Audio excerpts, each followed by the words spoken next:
It's all down to Mitchie to try to deny that. He does able to deny the plant, but he's able to run down the time.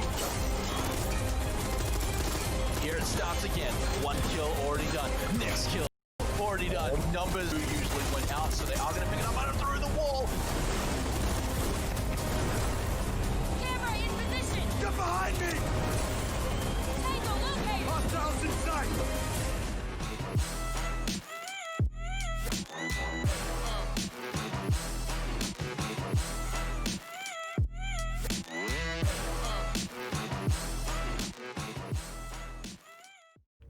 Kia ora, good day and good evening. Welcome along to LPL Pro Season 3. Tonight it's Rainbow Six Siege, of course. My name is Matt Smite Ross, and my best bud, this handsome guy over here, that's Cthulu. And we're going to be bringing all the action to you guys throughout tonight and, well, I hope throughout the rest of the season. Hopefully, You know, we'll be here, guys, don't worry. But, yep, we're coming in here. It is halfway through week number 1. So we've had half the matches already. But we've got another half to get through. Yeah, we have another half. We will be seeing some of the returning faces, some of the newer faces that got introduced to Season 3 of LPL Pro, and, well, quite a fair few matches to be seen as well tonight. So, yeah, overall, I mean, I'm quite excited for tonight as well, after such a banger of a start of the season like it was tomorrow. Oh, man. I mean, yesterday.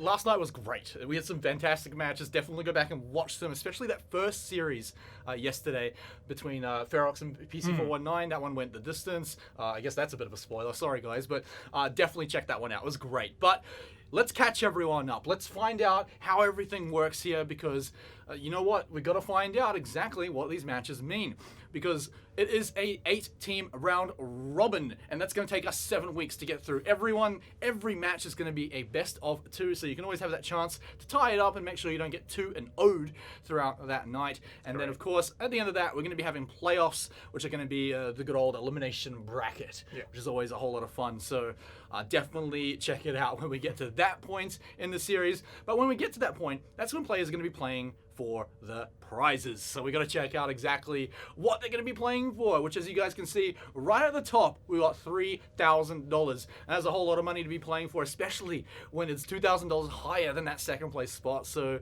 I mean, $2,000 grand final basically right there. Yeah, definitely. Yeah, that's quite an upgrade for either one of these. Well, any of the teams really, to go from the second place to a first place, and definitely quite a hefty amount of incentive to really go for it. But I mean, still, there's still a few opportunities to earn at least some sort of cash, including the third and fourth place here as well. And but there's one more. Yeah, there's one more. There is one more, and it is our newest award here in Season 3. It is the Vodafone Mvp Award, and we're going to be awarding that to one player from every LPL broadcast throughout LPL Pro. So it's going to be one for Rainbow Six, for CSGO, Dota 2, all that good stuff. But we care about the Rainbow Six one here, don't we, Correct. Cthulu? Yes. So cheer to Vodafone for setting us up with that one. It's going to be awarding the player $250 at the end of the season. So if they work hard, they pop off in their matches. It doesn't really matter if your team doesn't do so well, but if you do well, you can be earning that for yourself. Pretty sweet. Yeah, quite sweet. Quite a nice extra incentive to kind of do your best with really performing up to the standard, I suppose, here. But look, I mean, if that's not enough of the incentive, I mean, there's also quite a fair bit of bragging rights as well, too. Oh, yeah. As we all know, all the players really like to just essentially just show their dominance and assert it, maybe via T-posing, maybe sometimes via winning some of the tournaments. Or literally teabagging all the time. Literally teabagging, cough Adesanya, but... or cough Smacker, who does that or also. Smacker, yeah. Saw a little bit of that last night. But let's talk about tonight, Cthulhu, because we got 2 new matches to round out our first round of the round robin. And first up, we got ShadowNet, good fan favorites, you know, here in New Zealand. They were here in Season 2, but they're going to be up against new opponents who've come through relegations, and that's Elemental. And I'm keen to see that match, but then later on, we've also got Bance versus Exto. Now, last season, Exto had a really great start to the season. Bance, I think they want to come back for a bit more. They kind of avoided relegations, but they weren't really in contention for the playoffs either. They weren't really in contention for quite a whole lot of positions, unfortunately, for them last season. So, yeah, this is kind of maybe this could be their revenge tour.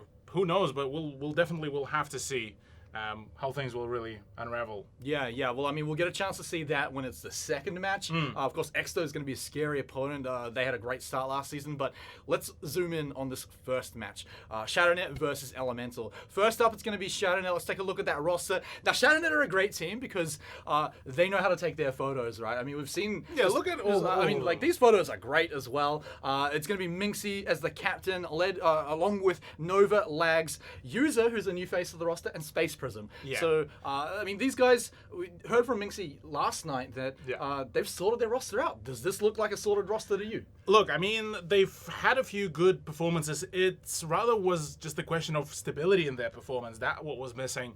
And with the introduction of User, possibly they could have solved that.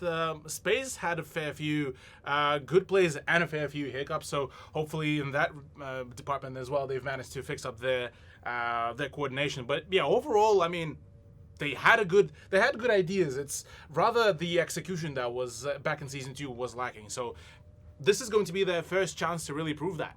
Great, I'm keen to see it, but their opponents hopefully going to be keen to take them down. It's going to be Elemental. These guys came through relegation. A whole lot of new faces here, but maybe some that we might be able to talk about here, Cthulhu. We got Fluxus, who's going to be the captain, along with Geo, Dinkle, Cairo, and of course, Distance. So now these guys... Not too much to say so far, but we did know that they've come through relegation. Correct, yes. They, funnily enough, they actually did battle it out against ShadowNet previously in the inner relegations, as far as I've heard and saw.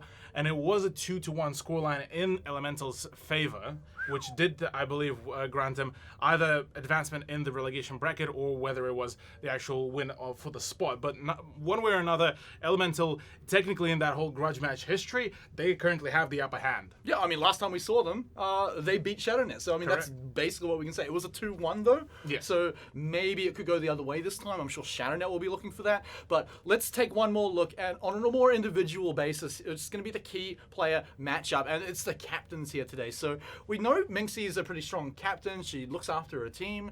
But what can we say about Fluxus? Is there much we can say about Fluxus? There's honestly not a whole lot of things can be said about Fluxus. I mean, he is as far as tier 2 and tier 3, tier 2 and tier 1 scene is concerned. Well, he's a new blood within the whole competitive scene, and the same goes for most of the Elemental Esports lineup.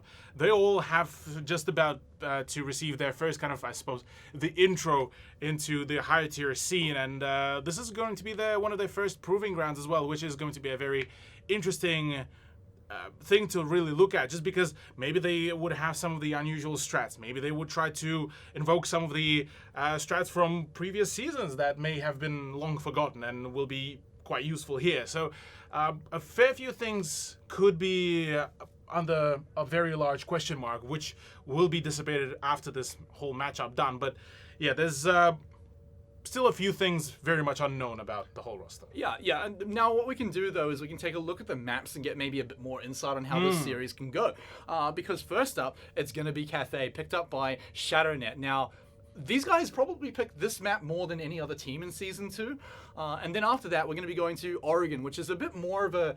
I think more teams are starting to pick this one up. Yes. Yeah, more so of an Oregon will be brought on board is not a bad idea, just for the sheer fact that a whole lot of teams are starting to play it. I mean, we saw how dominant Rufflecopter yesterday were, which was a 7-3 win against Skyfire out of all the teams. But then it flip-flopped. And then it flip-flopped. But do keep in mind that Rufflecopter apparently actually played with a sub yesterday. That's right. So they played with Atlas, who was their sub, who's actually their coach and manager. And so whilst for Oregon, they were prepared. Clubhouse was completely kind of an unknown ground for poor Atlas. So it was almost a continuous 4v5, which in utility game, it was pretty much a complete pub stomp. So yeah, in that regard, it was definitely a very rough game for Rufflecopter in the second half. But we are now going back to the ShadowNet and Elemental, and both of those teams, I feel, might be actually on a similar skill ground, maybe. Yeah. Well, I mean, judging by the last time these guys met with the 2-1 result, you'd say, yeah, probably on the same level here. But Cathay is going to be the first map, so really keen to jump into this one. Let's jump into it right now here, Cthulhu. First match of the night here, ShadowNet versus Elemental.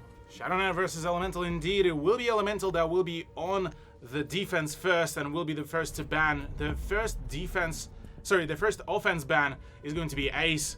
That will be seeing himself out. Ace so far, I mean, it got shown throughout the whole yesterday's playday how powerful the man can be, how extremely difficult he can be to be countered, especially when a Thatcher combo comes out. And I was mentioning actually yesterday that, say, a new meta could be forming about ban, which would be the Ace and the Thatcher ban, rather, whereas like with Maverick, you can technically pretty much counter him pretty easily. And Mira to also as well open things out rather for the defense, so would be a pretty decent idea, although she's gone from the meta where she was extremely useful and powerful, although she can still be very, very powerful on some of the sites, and with the introduction of 1.5 scope on the Vector, she could take some of the long-range gunfights. But let's see how will it happen, what will be picked. It's a clash, okay. all right.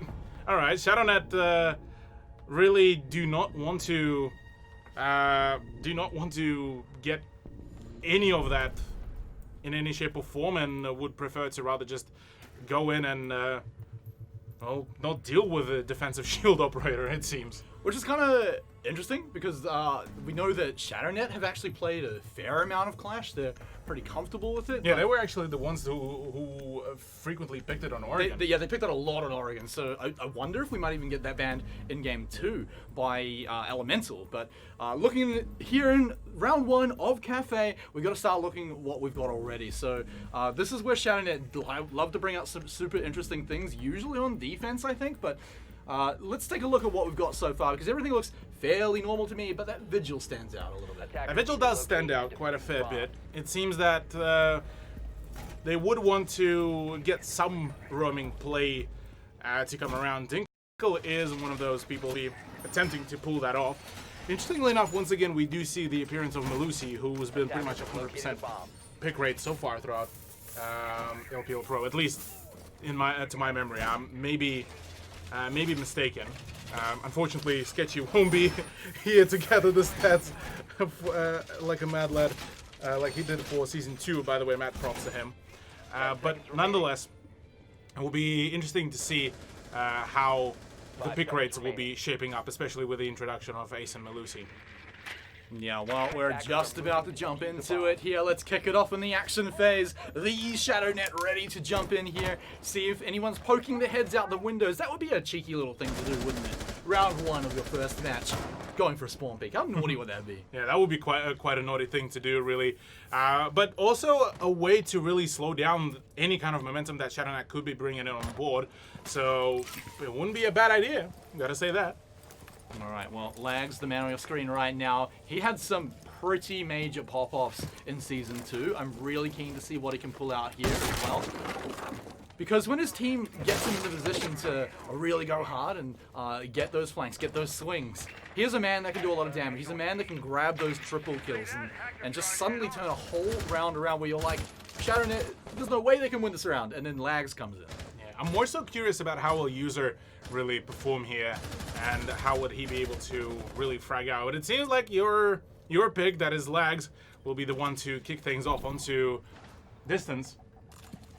With Distance off board, that is the Mozzie, that is the Roamer, and that is the C4 off board. So now things are going to be get a little bit dicey here for the Vigil, who will be forced to fall back. Totally not for free though. I mean, look at the health bars over on ShadowNet. True. Below. Not all below half, but Minxie's just a little above it, but basically half health for both of them here, so they're gonna have to be a little more careful. But I mean, hey, look, you've now made it a 5v4, but Cthulu, one of the biggest things we had to worry about for ShadowNet was running out of time in Season 2. Well, and so we can't just call around over until they get that diffuser down. I mean, for what it's worth, they've actually did a pretty decent progress overall already. They've managed to ensure that the top floor has been cleared out pretty quickly and managed to force out the Roamers within a matter of half a round. So now they're already starting to apply pressure from up above, from the trade and from the mining. So this is where, like, their general stall out previously would happen. So this is where the main question would really come around, whether they have managed to learn on their mistakes or whether Elemental are actually going to be the better players here. Well, I mean, ShadowNet just can't be too careful here. The health bars are really quite low here for a lot of their players. Elemental absolutely could turn this around if they don't execute this one smoothly. So 38 seconds to go means that ShadowNet is about to go in. Lags is hanging super far back here. So looks like they're just going to rotate around and maybe approach from a slightly different angle. But you've got to say they've got to go in basically now here. 25 seconds to go. And now the flashes are starting to come out. It's going to be a C4 Hail Mary, but Lags is too far back. He's too careful for you. And so with that, he hangs back, picks up another kill. It's a trade though, so it's not all good and glory for ShadowNet, but another one makes it a whole lot better for them. But they've got to get in there. And now that's where it gets risky. It's still a trade. There's one defender left, and they find him. ShadowNet, seconds to go, but they pick up the round. At some point throughout that round, it seemed like ShadowNet were losing their grip again on the general pacing. They didn't have any pressure happening onto that front door of Cafe up until the last less than a minute. And it looked like Elemental would have been able to stall them out for a little bit, but doesn't look like that really happened. There was a good positioning by one of the Elemental players on the Maestro, but only really served him a single frag before he went down to the hands of a Sledge. So yeah, things didn't really particularly work out there for Elemental, so they are going to be switching over from the reading and from kitchen on to reading. And maybe this is where they should be able to pick up a few frags maybe around here, but I mean, props to ShadowNet. They were able to send it, and well, send they did. Alright, well, here into round two, we've got a Melusi-less round, which is always going to be a bit interesting. You look at Elemental's lineup, and man, do they have a lot of crap they're going to be leaving all over the floor. You've got Mime, Jaeger, even the Valcavs are going to be, you want to hunt them down, so it's a shame that ShadowNet missed out on the opportunity to grab an IQ. I feel like it would have fit in here pretty well just to find all these devices. Yeah, IQ would have worked here perfectly, it seems, but maybe they haven't really realized that there was a Womai pick. Possibly that, but yeah, a Melusi-less round is going to be curious, to say the least, as to how will it affect the general pacing of the game, whether we are going to be returned to the previous season's 20-second meta, because both Jaeger and Womai is here. Newt is there to stop the drones as well as Valkyrie and Legion to gather some information. So honestly, yeah, this is looking like the round could be quite heavily utility powered. Yeah, but I mean, look over at ShadowNet, and they've just got so much self-destruction. I mean, they've got the Zephyr. They've obviously got, Ashe as well. Ashe, a very popular pick, but then Sledge to open everything up. And so they can almost create their own pathways if they want to rotate around. But of course, we'll see if Elemental can shut them down, or if ShadowNet can find a way around some of these traps, because their fragging was fine last time. And so they just need to keep that one up and get Lags in there first to pop a head off and get them off to a good start. Yeah, well, Lags is already seeming to be inside the building. He just needs to find that entry frag. There is some information being given away, and funnily enough, there was an attempt at a pre-play C4 with some info being gathered, but unfortunately for Elemental, it didn't really connect and perform. There is a push potentially at the white stairs, which Lags is expecting, so he will be trying to peek very, very quickly. But Dinkle's position here did manage to net him. Nice kill onto Minxie, and Space is also feeling a little bit all damaged up and all dinged up. So right now they need that push onto the white stairs. They need to take full control of the top floor, because otherwise it's all going to fall apart. Yeah, it's kind of like the opposite of round one, except this time Elemental, the ones with the advantage, have full health, and they're on the defensive, so they can just sit back and just wait, keep roaming. Maybe perhaps if later on they can catch them off guard. But remember, ShadowNet, they got to look at that clock. There's still a minute and 15 seconds to go, so they've got time to think about this, and they have made some pretty decent progress throughout the building, opening up walls and floors. As you can see, they're hunting down for a few of these kills, but eventually they are going to have to make their way in and find out what that plan is. Sure is. Well, we'll have to see further down the line, because already it's only 53 seconds remaining. ShadowNet only now starting to reach open. I mean, they did the similar thing on their previous round and did manage to win it out, but that was pretty much depending on them connecting all of their shots. Right now on a man disadvantage as well, things might be looking a little bit sketchy, but the main player here could be distanced with his position in the pillars. Oh, that is a very dirty rotation hold right now. And with the crossfire, that could be done here by Geo. Things could get escalated really quickly if ShadowNet won't be too careful. Yeah, but they've got to walk into Elemental right now. They don't have the numbers, they don't have the health, and now another member, Lag's fallen down. He's not going to be able to get back up in time. He doesn't have the time to do it, or if they do, then there's going to be barely seconds left, and more of them are going to be falling as they have to rush in. And it's just actually Elemental trying to move forward and shutting them down, and they bring it up even here in round number 2. Number 2 indeed, yeah. Elemental did definitely do a much better job at defending Reading Room rather than it was with Kitchen, albeit I don't think they just were expecting any kind of late moment play, so that could have caught them off guard on round number 1. So here they definitely were able to adjust pretty quickly, so things certainly working out quite well. Elemental looking fairly strong and quite up for the challenge here to battle it out against ShadowNet once again. I mean, they had a pretty good start to that one. Dinkle finding Minxie right away, and I think he got a lot of damage onto who was it? It was another member. I think it was Space. It was lost Space, like most of his health during that as well. So that was a really good start. The question is, can they do it every time, or is ShadowNet going to be ready? Because I think another thing that ShadowNet get hit by pretty hard is when, because we talk up their plans and their strategies a whole lot. Yeah. But it just takes one kill or a little bit of damage, or maybe just a bit of wall destruction even, to throw their plans apart. So I feel like Elemental are jumping in there and screwing it up if they can find that early kill, but then ShadowNet, they can't find their path after that. I think it's more so actually just for the fact that Elemental actually decided to stay around their positions. Yeah. They decided to actually stay ballsy about their holds rather than just trying to fall back and give away that free ground to ShadowNet. Because that's exactly what happened in round 1. They gave away a plentiful amount of ground and allowed ShadowNet to just waltz right into the site. Here on round number 2, they were just stood their ground, held it pretty well on white stairs, and didn't allow any kind of progress to be made. So that was a pretty quick and swift win. So here, if Elemental will be able to... hello, that's a reinforced wall. Here, if Elemental would be able to do the similar thing and just play as ballsy as possible and just rather try to to be the counter aggressors here, this could be their round to win once again. Yeah, we'll have to see though. ShadowNet now jumping in again. Lag's just poking his head around through the window, seeing if anyone's hanging out here. If he can just catch someone off a guard. I mean, it certainly helped them win in round number 1. Lags did that then, but unfortunately, well, it basically happened to ShadowNet in round 2. So this is probably going to be an important round to see what happens if we do get to see a 5v5 a little bit later on in the round. That's what I always wait to see that in a series before I start calling it, right? Unless it keeps happening, but oh my word, he doesn't. Oh no, he downs it. Okay, great. So he did get it. He does finish it off with the pistol, and Lags will fall down. That is a valuable member to be losing here for ShadowNet. Sure is, yeah. Losing Lags out that early into the round without him finding the entry frag as well is a huge thing there. So certainly going to be affecting ShadowNet's push quite substantially. At the very least, Minxie is still alive, so she can put down those nomad charges to watch out the flank. But apart from that, really, the firepower is definitely going to be diminished there. With Dinkle finding another one on the drop down onto Nova, that is going to hurt again.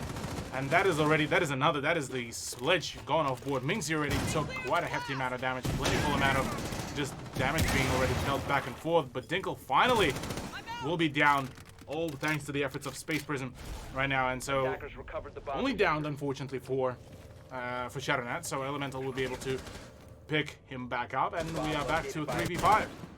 Yeah, of course not getting that down protection for the next life, but looking at the clock again, I mean, I got to call it out for ShadowNet. They're running out of time here. Minxie's very low, and they've only got 2 full health members to go. Up against this 5-man squad for Elemental, who barely let them inside the building.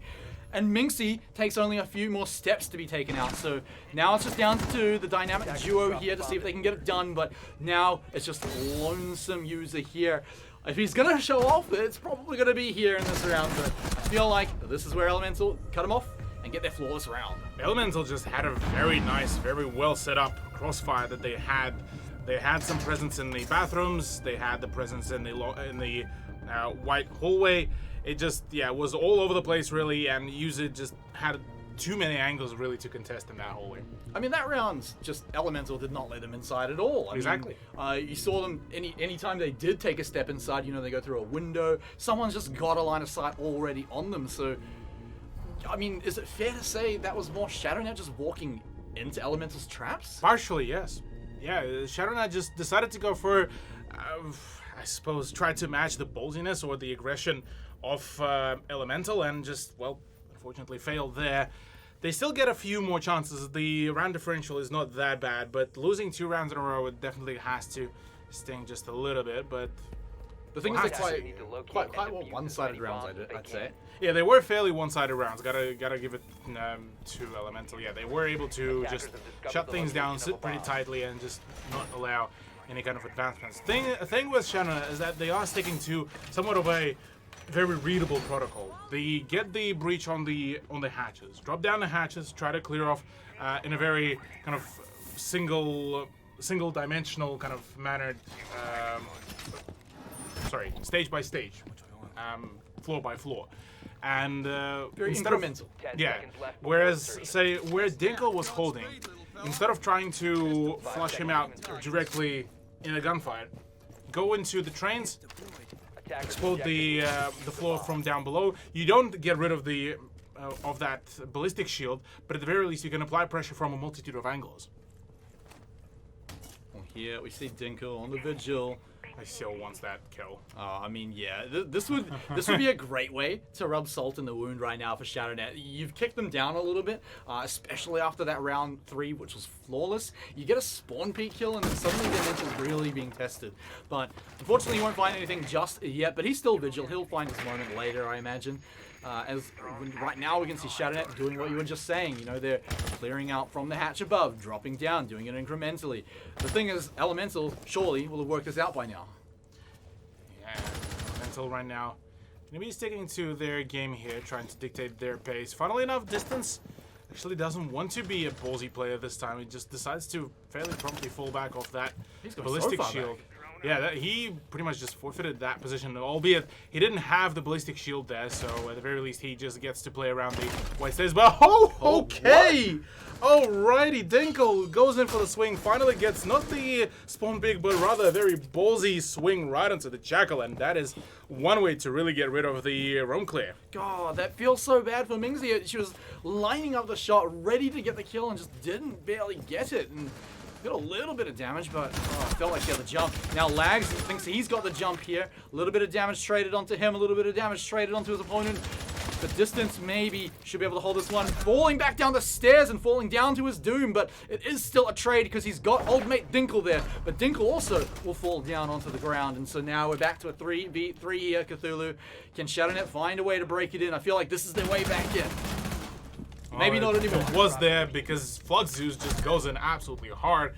Goes in for the swing, gets a double, but gets traded out by Lags. Lags is still somewhat healthy on just around 75 HP, whereas both Cairo and Geo are still very much healthy. They're 4 Elemental, so they should just be able to shut things down pretty quickly if they would do so. But Lags just goes in for a cheeky drone. He still has the time to go in for the swing. Needs to find those frags or go in for the plant. He does have the diffuser to be planted, so pretty much all the utility is there for him to do that very thing.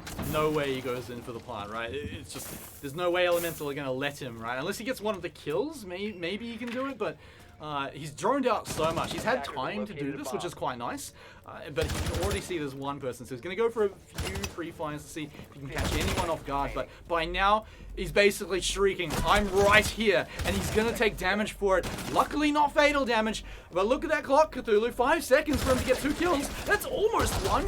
He pulls out the pistol, but it felt like time was certainly not on his side, and Elemental picked up yet another round in a row. Yeah, this was a little bit of a rough game, or rather rough round for Lags, given that he was quite reluctant to just reloading the gun, even though he had the time to do that, and couldn't really finish off the Jaeger, ran out of ammo, and, well, was forced to rather resort to the pistol, which wasn't really the play there, unfortunately, in a 1v2 situation and barely any time. So, yeah, quite an unfortunate end of the round for Lags, but there's still quite a few rounds remaining for ShadowNet to make a comeback. Plus, there's still the whole second half yet to be seen. We are only 2 rounds away from the side switch, so most definitely we will be seeing a few maybe shake-ups further down the line, because right now Elemental looking pretty confident about their plays, about their whole lineup and how they want to play it against ShadowNet. All right, well, I like the IQ that's coming out now. Minxie going for the 6 pick on that one. There's still plenty of traps to go through. I mean, Legion's popping out again. Of course, Omai is showing his face. So still plenty of things to go through. But the thing is, I don't feel like that was what was trapping up ShadowNet, at least in the last few rounds, right? It just felt like Elemental either catching them out of position or just completely outgunning them when they go for the peaks. So yeah, it's nice. It might help. It might even make it possible for ShadowNet to move through the building a little quicker. But 5 seconds I left. wonder if that's going to be enough. Of course, you'll want to keep Minxie alive. It's going to be a pretty valuable gadget to Attackers have. must locate and I mean, Minxie right now is trying to essentially solve 2 problems. One is their battle against the opponent's utility, that's one. And 2 is the gunfight potential. So IQ solves pretty much both of those problems. She has a fantastic G8, and she has that scanner for the electronics, so she can shoot them out from up above or down below. So that's still very much doable here for ShadowNet. And well, while it's not the operator that will pretty much solve all of your issues, it's definitely going to assist in solving. Well, Drone Boys going to be heading on down, getting all that intel, seeing what they can find. I mean, this is quite nice. They're going to find a few empty rooms here.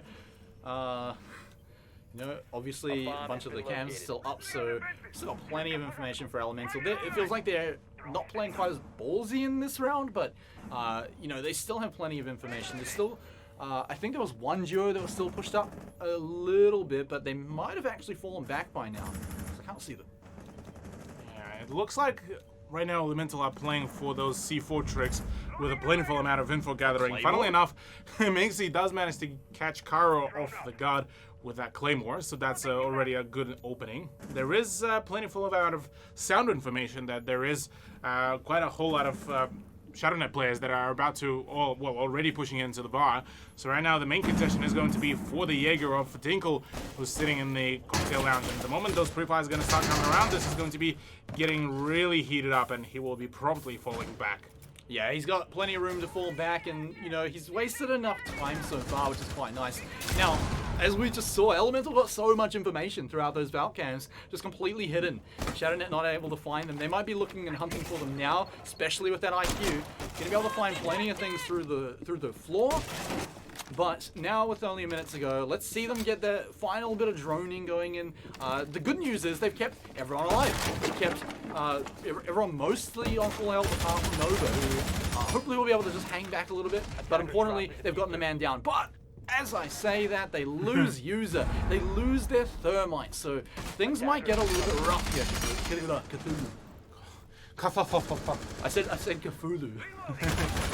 Had to fix it. Yeah. Well, talking about fixing, right now, ShadowNet definitely need to fix up their push and rather fix up their flank watch as well, because right now that is going to be the grand thing to really watch out for. Dinkle is on the flank as well. On the main stairs, will be coming around. Does find the shot onto Minxie, down her and kill her.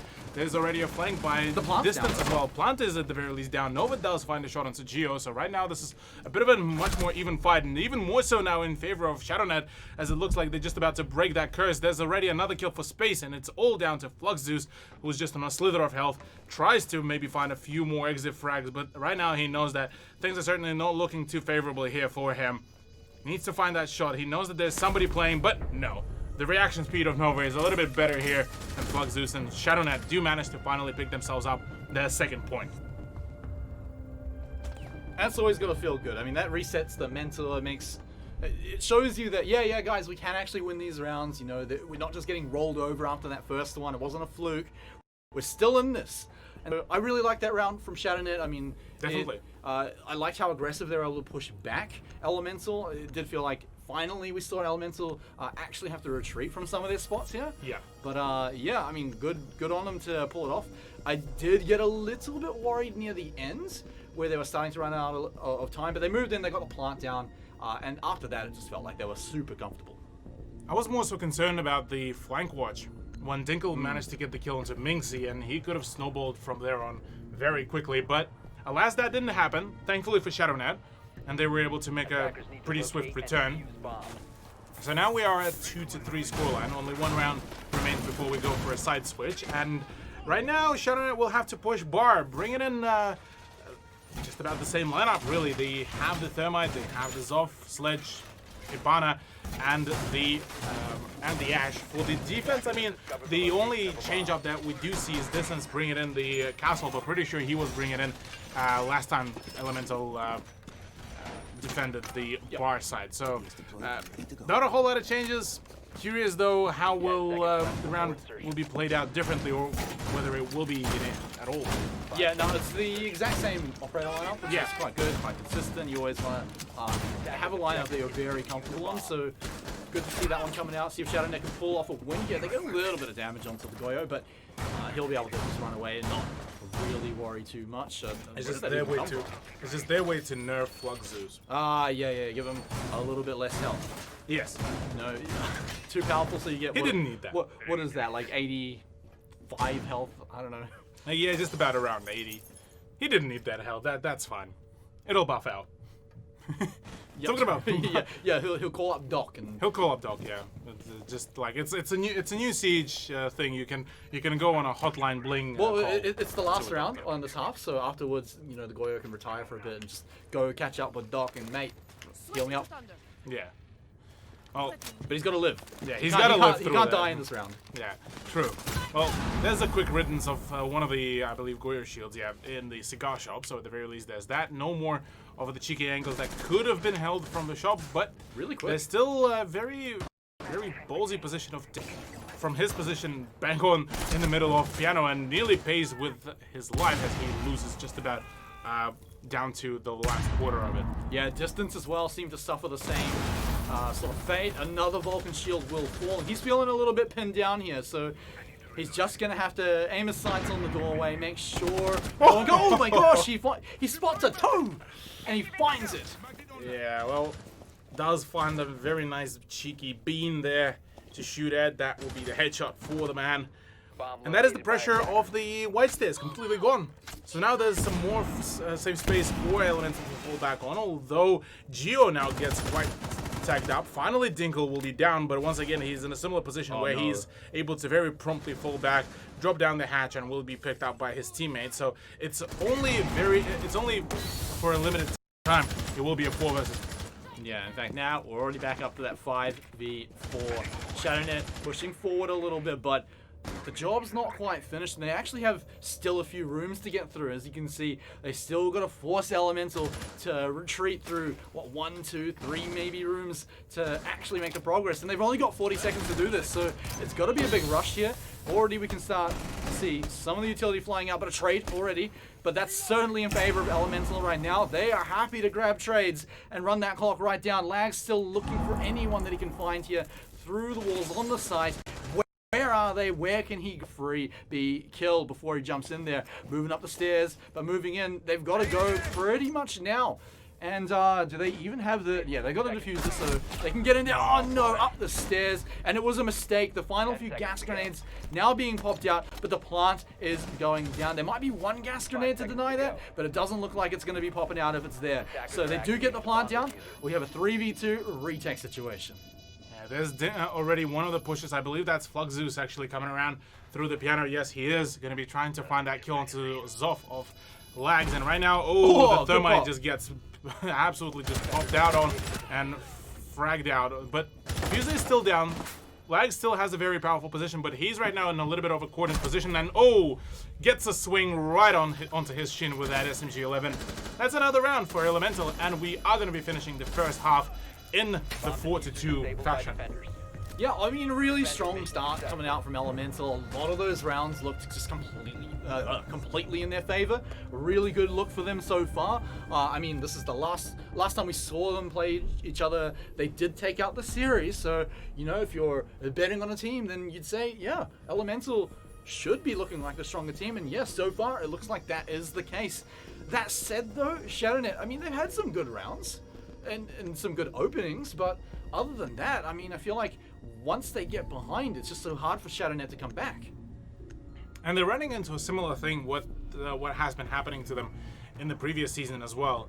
They have good beginnings, they have good ideas for the strats. They just can't seem to be able to get past the fragging part. And it just some other teams just have like just a better understanding of where to hide, where to have the element of surprise on the ShadowNet players, and certainly, well, that's exactly what partially is dedicating to the success right now of Elemental, because funnily enough, this should be ShadowNet's comfort ground. This is their map pick.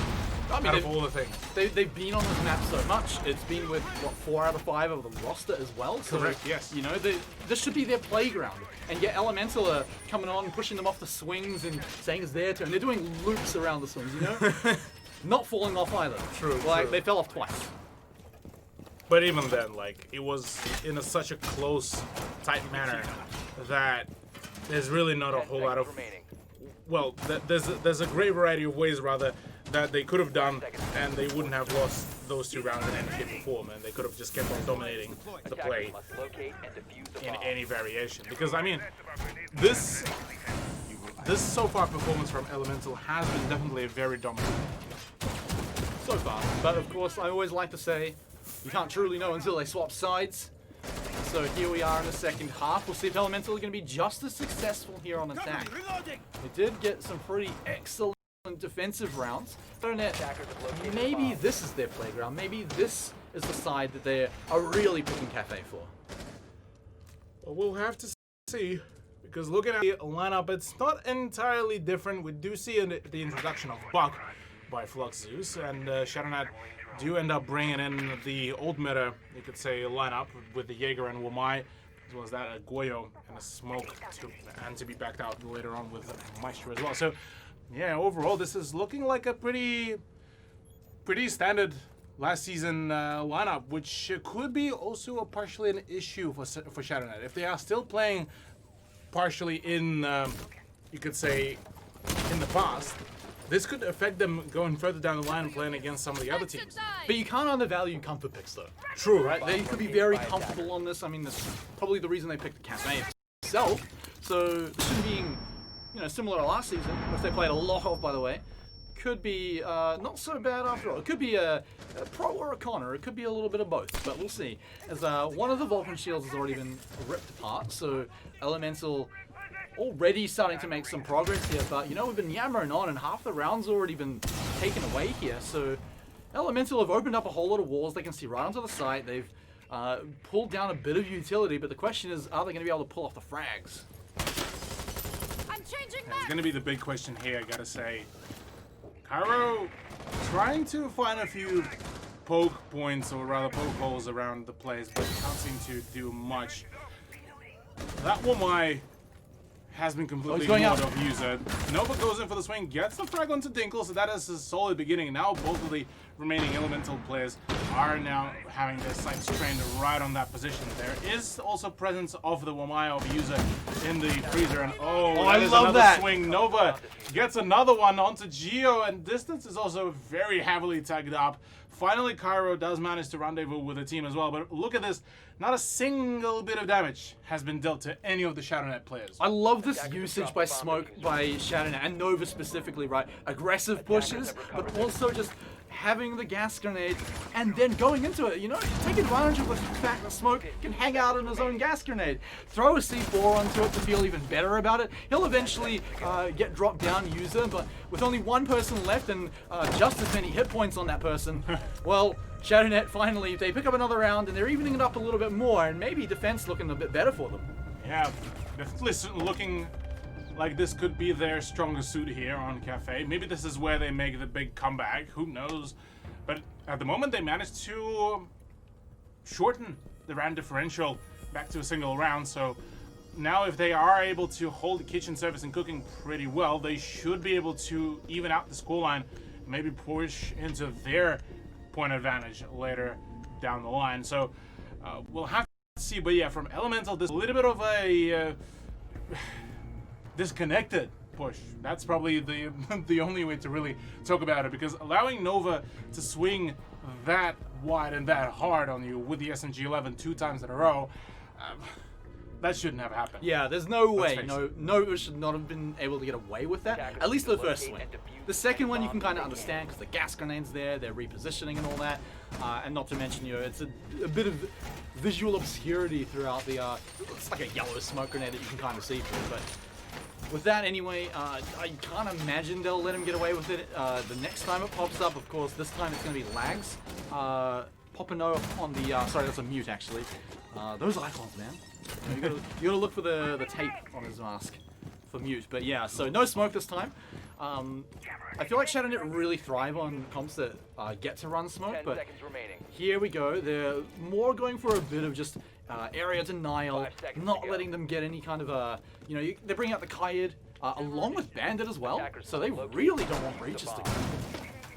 Well, look, the way I see it, yeah, they are going to be going for slowing down as much as possible any kind of approaches. They are bringing in the Using the mute on the reinforced walls the mute as well? and the bandit batteries. Oh, that's saucy.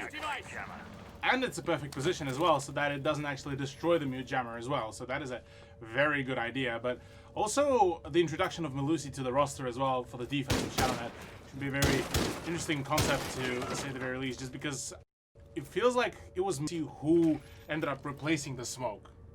Yeah. So you trade out the active kind of advancement denial for a passive advancement denial. Yeah, it's like, do you want to slow them down throughout the whole round, or right at the end, or in Nova's case, just to get your own frags. But here we go. They've actually managed to pop on inside right now, so Elemental still have a good amount of distance to go. But I mean, once they get there, I mean, what are we even going to see Thermite do? Where is he even going to put his charge? Everything's electrified or mute jammed up. Yeah, right now there's going to be a heavy need more so, critical play in the mining, and this is exactly what Flux Zeus will need to do here, but this is still under a heavy question whether he will be allowed to do that or whether he will even decide to do that. We'll have to see, because we have plenty of that floor destruction. C4s do also come around, so right now it's going to be quite a very odd game of just who can win out. Yeah. Oh, right through the floor. Hello. Spider sense is tingling.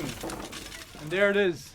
Nova snagging that C4 kill. I mean, that should set up the round for them, right? I mean, they're opening up the floor a lot. I like this by Elemental because, like we were saying, I mean, how are you ever getting through a wall?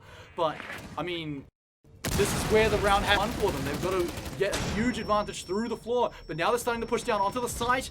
And they're going to find one kill so far. But is Distance going to find anything else? Taking out the Melusi is always nice, but oh man, the push! The worst possible timing as well. Oh wow, okay, so it's a double kill, but Minxie does eventually go down, but we're back to the numbers game here, Cthulhu. There's not a lot of people left. There is, yeah, Distance and Dinkle are the last man standing. They want to keep up the point advantage here for their team, but right now ShadowNet seeming to be just a little bit too powerful for them to really play out. Mute Jammer is certainly going to be slowing things down just a little bit longer, and those precious seconds are exactly what Elemental do need to really keep themselves running, because right now with 15 seconds remaining, not a whole lot of things would be able to be done with so many crossfires to be held. There's one shot as well. Space doing phenomenal work, gets a double as well. That's another round. Round 8 to go into the hands of ShadowNet. We back to a draw. And ShadowNet really seem to have found their form here. I mean, that one was kind of one off the back of a really good and well-placed C4 coming out from Nova, like really good to catch that one out. It set themselves up really well for the rest of the round, but the thing is they didn't drop the ball either. They held their ground. Minxie pushed really aggressively, picking up a kill as well, but they make it like a 2-for-1 trade rather than just a flat-out trade, so always favoring the defenders there in that case for sure. And so yeah, now we're even up right now, and I'm really keen, because I thought this was going to be quite an even match. We had a really good match to kick things off for the whole season that went to literally one round less than the most possible over 2 maps. Yeah. We got 29 out of 30. Yes. And so it's cool to see maybe this one will go the distance too. Most definitely, yeah. Looks like we might just be seeing a very close contention here between the two teams. Elemental did start off pretty well on their defense, but their offense is certainly looking like it needs quite a few corrections before they will be able to perfect it. Albeit, I mean, this is the same thing that I said for ShadowNet when they were introduced in Season 2, of LPL Pro. This is all learning for them to learn, no matter whether it's a dub or a loss. This is still all gives them plentiful amount of VOD information, as well as that just understanding of what needs to be done better or differently. 5 seconds left before insertion. Okay, well, someone's got to break the tie here, Cthulhu. Someone's got to get the next round and take the lead again. So far, it's been ShadowNet on the ball throughout this half, and maybe that ball keeps rolling. Maybe they continue to win all these rounds in a row, because that one certainly looked well in their favor. The first round of defense was basically flawless, so they're looking pretty good here. I want to see if it keeps going. Yeah, this is looking quite swell here. For Elemental, they would want to, well, for both of other teams, more so ShadowNet now that they are on defense. But Elemental looking like they are taking a little bit of a quicker approach here this time, trying to make sure that they clear out the top floor as swiftly as possible. That's most definitely what could grant them the win here finally. But so much information, so much passive damage could be dealt out here by ShadowNet with bringing the Capcam, bringing in the Pulse as well. This could be huge.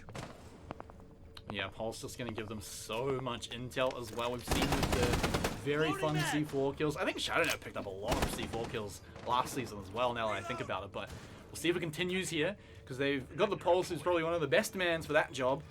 And so could be looking at one of those. Of course, if it doesn't work out, though, it can always be quite rough. Very do or die, very win more, getting those C4 kills. But it's going to be Elemental to get not one, but 2 kills to kick things off here on one of these rounds here. 5v2, 3 kills already. I don't believe it. We're only just halfway into the round, and ShadowNet have 2 people left.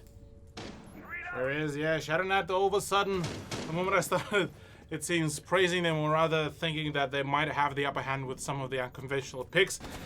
That unconventional picks didn't really work out for them, albeit that 3 players of Elemental are less than 50 HP, so this might help in a few gunfights, but if they are just going to swarm the side, there's no way that ShadowNet will be able to make a comeback from that. Yeah, I was going to say maybe like a crazy C4 play, but you know, user falls down as I'm having that thought. So now we're just left with the castle. Space Prism is basically just going to be chilling out, maybe getting a feel-good frag, but more likely just chatting it out with his team, making sure they know what they're going to be doing for the next round, because he's going to be... Oh, okay. That's one, but I mean, what are you going to do after this? Maybe get another one and take not too much damage, and so he's still not very healthy. Which means he's got to play this one out very carefully, but I mean, that's... No, okay, there we go. I was going to say it lots of time, but I mean, we were kind of praying there. Yeah, a bit of a too wide of a swing for User to try to go for, but nonetheless, a very valiant effort. I mean, those were very 2 clean kills that User was able to score for himself, but unfortunately for ShadowNet, this is going to be it for them for that previous round. So 4-5 scoreline, only 2 rounds away for Elemental to score themselves the dub on this map, on their opponent's map pick, whereas for ShadowNet, they need to keep on pushing right now because they are at a round disadvantage here. Yeah, I mean, that round did feel like a bit of a wash. I mean, they lost 3 people in the space of a second, so it's... I mean, again, like, can Elemental do that every single round? I'm not exactly sure. They took a bit of trades back, but it just felt like, yeah, they won a few frag fights kind of in separate places, and it looks like all 3 of them won. So Attackers need to locate look, and defuse as I mean, many it's a bombs very as they strong can. round. It's just, I wonder if it's consistent. So Elemental, yeah, really, really well done on that one. Let's see what they can pull out here. Again, these comps are just not really changing at all. So everyone seems very comfortable with the rosters they're bringing, their operators. So this is, yeah, it should be all right. But I imagine ShadowNet will not let that one happen again. They won't just let 3 people drop in the space of a second. Yeah, well, we'll have to see, because it seems that the roster of ShadowNet are yet to still fully figure out their consistency and how to play it out, especially against some of the lesser-known teams like Elemental, and maybe that is one of the reasons why they are seeming to be unable to really catch any kind of success there for themselves. So right now, I mean, going for the setup, it's looking pretty still pretty stock standard as it can get. Nova's position was just about the same as it was previously when they were able to actually win out the round on the bar defense. So maybe here is the round where they will be able to even out the scoreline once again. Yeah, but we were saying in that round that there's no way Nova should have been allowed to get that much value from his Also swings. true. So if Elemental are onto it, and it feels like after that round they certainly are, then they shouldn't let that happen again. As soon as they know, all right, cool, Nova's in there, it's a smoke, definitely don't let that happen again. Just keep someone looking at that angle the whole time. I'm sure they were before, but maybe they'll have two people just to make sure, because he's definitely going to be a very aggressive swinger there. Or maybe he just plays super cautiously to confuse them. Maybe, who knows? Well, time will show really, as already the first minute has been drained out without any kind of engagements. There is already a few openings being done by Zeus with his skeleton key on Buck.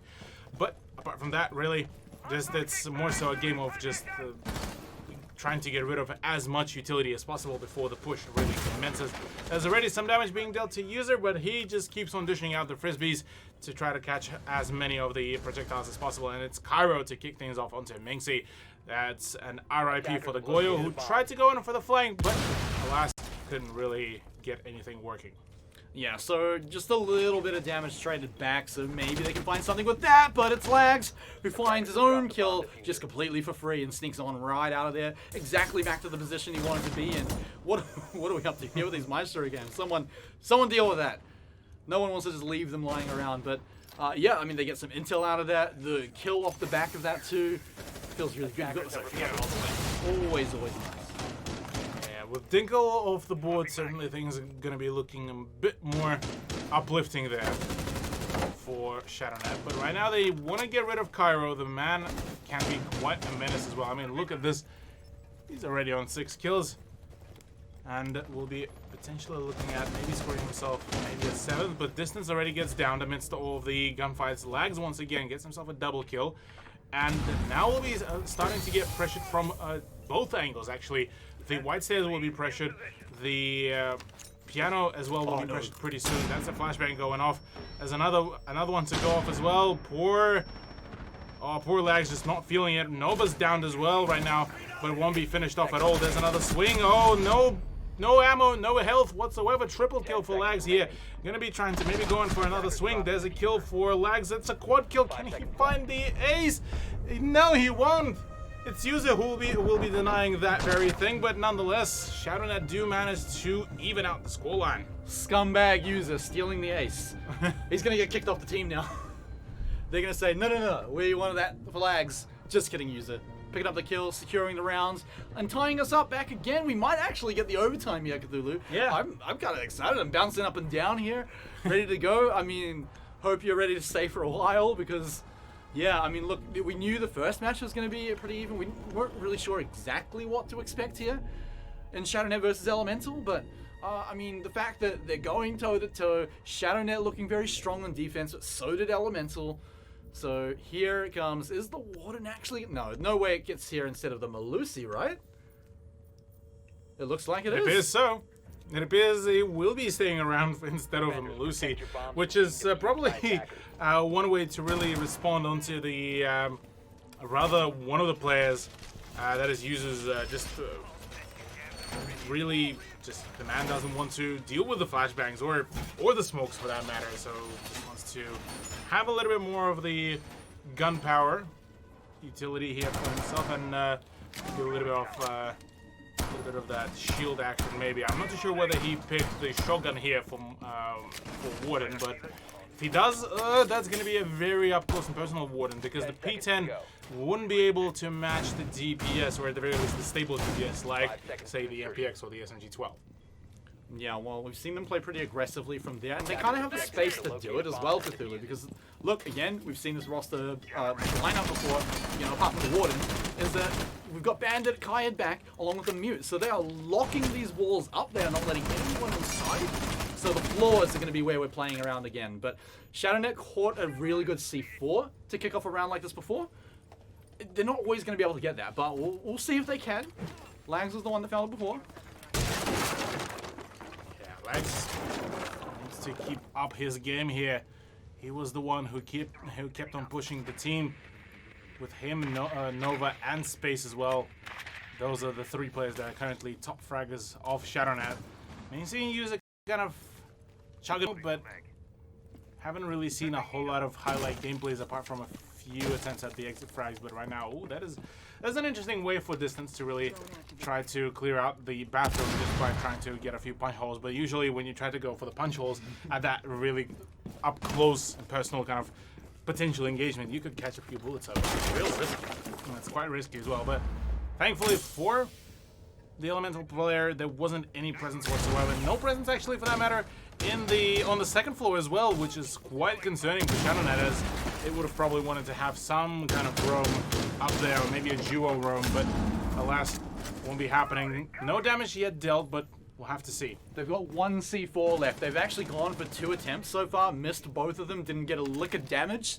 So not going to have the start that they had last time they were here on the site. But already the shots, they connect a few, but they don't get the job done. So they're going to have to find a few more of those shots here, and there might be one of them, but it's actually from ShadowNet finding that one. So Minxie going to grab that one and get Dinkle out here again. Dinkle's been having a rough rounds, but now again, we're in this position where there's not a lot of time left, and Elemental are a man down. Make that evened up, actually. Well, actually, everything's happening at once. What, Elemental? I was just saying you were a man down. Now you're, what, 2 people up? Yeah, 2 people up right now. Elemental were really able to wipe things out here for ShadowNet just in a matter of just a single finger snap. Seemed that definitely ShadowNet not going to be having a fun time now with the fact that they completely forfeited the vertical game, and now will be forced to play a very game now. Oh, Fluxus, fantastic play as well. We'll be outing Space, and now it's all down to Minxie to try to clutch it out, albeit that the plant is going down, the timer is about to start ticking against her, and while the multitude of angles will be also proving that she will be staying alive for long. Yeah, really strong round from Elemental, and it all happened again in the space of like a second. So huge plays from them, not letting the entry frag on them get them down. You know, losing Dinkle kind of stings, but that's all right. They still had a really good position. I think it came down to what you were saying before about how they managed to grab the second floor, like no contest at all. They just got to hang out above, and there wasn't really anything to stop them. And so now Elemental are on match point. ShadowNet can bring us to overtime if they can pull out a win here on this round. Yeah, ShadowNet definitely have the capabilities of bringing this back to overtime, but oh, unfortunately a bit of a rehost will be, I believe, happening, as this is not particularly looking too nice here for old friends. Up. Okay, I think we actually might be back. Although, I mean, if she wants to play Gridlock, It's not particularly. it's probably going to be a rehost, I think. Well, I think we actually did just get confirmed a false alarm here, I think, by the observer/admin. So I believe we are going to be sticking around. Yeah, we are going to be playing it out. So yeah, Elemental will continue to try to play it out and bringing in a Gridlock. I mean, that's not a bad pick whatsoever, given that she's essentially just another way to prevent some of the pushes. And for that matter, you can use her Gridlock charges to either distract for a brief moment some of the defenders, or rather go for a flank watch. Yeah, so I mean, pretty interesting. Nice. I was worried we were gonna have to wait for the rehost there. That would have been awkward. I mean, potentially with, you know, maybe the last round happening here. Elemental looked really strong in that last one. The rounds that they win, they just seem to win them in a flash. And so you're definitely right on the fact that these guys are sort of out-fragging ShadowNet right now, getting in there and getting the jump. And so this is where ShadowNet have to bring out those big brains, or get the fingies out and click on some heads a little bit quicker. But look, here we go. Elemental. Let's see what they can do. Yeah. Going for a pretty standard go up on the top floor. Should have been working out, but Cairo just copped a little bit of that damage. Minxie had a really good idea to try to play a very aggressive game, and right now a C4 from below could have been a very saucy way to close out the frag onto Cairo, but alas, won't be doing that, and rather just very promptly falls back to the ground floor with, once again, no roam up on the second floor. So this will be allowing Elemental for a very quick clear out of the second floor. Well, yeah, and you can see now starting to move forward. Cairo looking for anything he can. I mean, he took barely any damage, right? He's basically at full health. And Sledge is one of those characters that he's all right if he takes a little bit of damage, right? He's going to be able to hang behind some walls that, you know, maybe he's got the openings in, so he's really controlling that kind of engagement. But now we get into it. It's basically a 5v5 here with pretty much everyone on full power. It's been half the round, but already Elemental starting to get inside, making big progress. And here we go. Oh, Cairo takes a bit more damage, but he's still all right. But it's starting to add up now that he's only down to half. Yeah, now that he's on more than 50 HP, things will be looking a little bit dicey for him if he tries to go in for some of the rather ballsier gunfights. Although we saw that yesterday, Campo was able to do those in with barely any HP, so maybe that won't really matter quite a whole lot. The positional plexus should allow him to be protected from those C4s, but apart from that, really needs to be very cautious about taking some of those gunfights. Oh, yeah, especially when he starts stepping outside like this. We definitely know ShadowNet love their C4s, so you want that protection. But Minxie here, trying to be a little cheeky, trying to find somewhere on the stairs here. If she can sneak up, maybe she might find someone, but no. Gonna just stay cautious here. 40 seconds left, so Elemental is actually gonna start moving. They get a whole lot of damage onto Lags and they finish the job as well, but it is actually gonna be continuing. Oh my god. Oh my god, it's actually happening here. Elemental are ripping through ShadowNet just like last round, just like the round before, and they're looking to do it here on what could be the final round of Cafe. Potentially it is, yes. Only 2 players remaining. Nova and Space are the ones to try to keep their team alive and dream alive on their own map pick. But right now, with timer running low, actually they'll find a shot, so that's a 2v3. Plant will be starting to go down. No C4 whatsoever for Space, so he needs to go in for the swing. That will be a very safe plan, but there's a player from up above. There's a play, and the plant did go down. Nova now needs to go in a clutch. 1v2 situation, still very much workable. Plenty of time to go in for the swing, but needs to dispatch of both of the attackers in a very prompt manner, because otherwise he will be dealt with pretty quickly. And there we go. Geo does manages to shut things down a good half, and Elemental are victorious on ShadowNet's map pick, that is Cafe. Oh, I mean, that one was quite tight. That one was quite fun. But yeah, Elemental just coming out super strong. I really think they found their form near the end of that match. I mean, just some of those rounds came out so swiftly, so quickly. Their kills were insane in a lot of them. So, look, I mean, huge congratulations to them to pick up the first map so far. They've guaranteed at least a draw, which we talked about the results on that.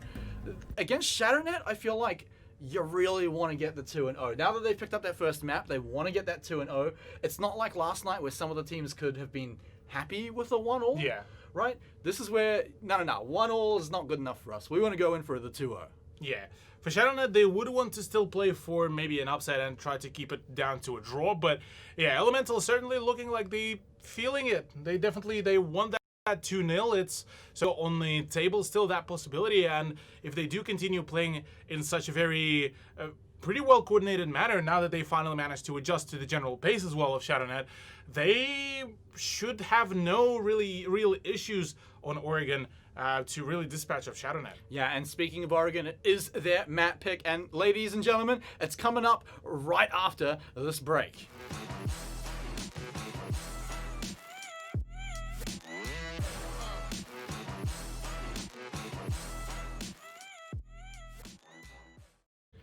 Welcome back, everyone, to LPL Pro Season 3 Rainbow Six Siege. We're one map in to the series already, Elemental versus ShadowNet. And well, Elemental taking Cafe, which was ShadowNet's pick. And so now we're going to go to Oregon, Cthulhu, Correct. and see if ShadowNet are going to bring it back on Elemental's pick. Oh yeah.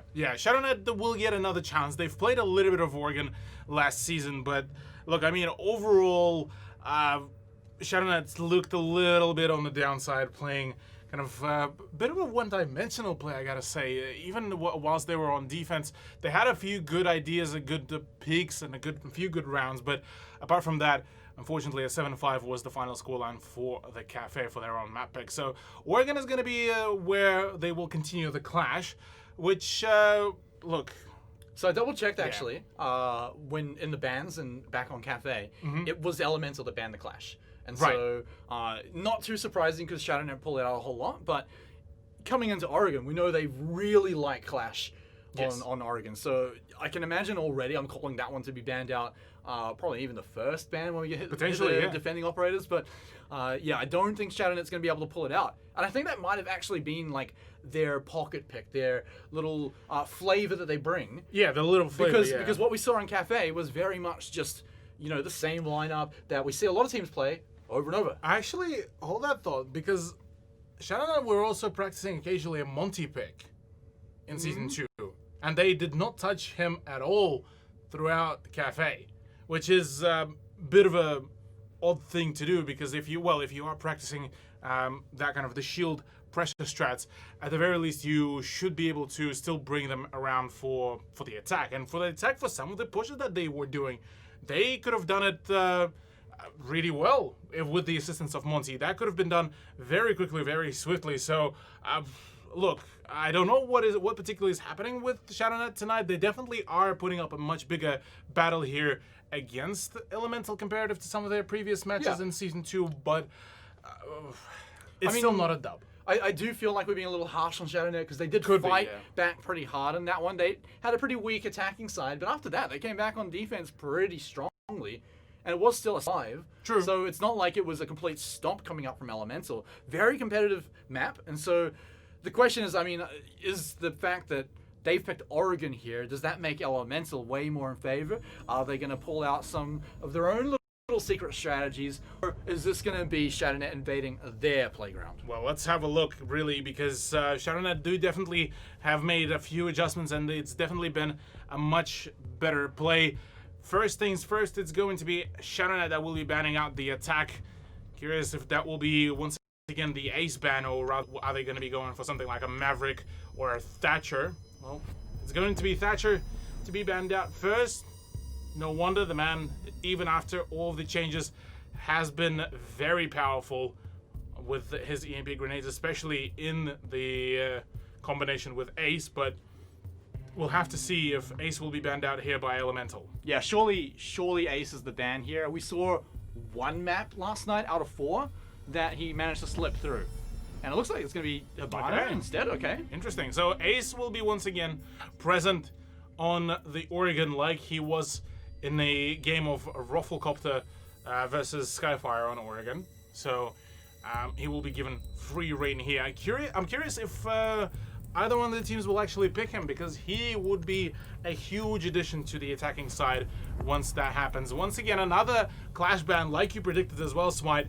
We'll be seeing Elemental take that off the board, so ShadowNet will be bringing in their flavor, like you mentioned, anymore. So, well, to close it off, it will be a mirror one, just because who wants to play the Spaniard at this point? Yeah, we saw it last night once.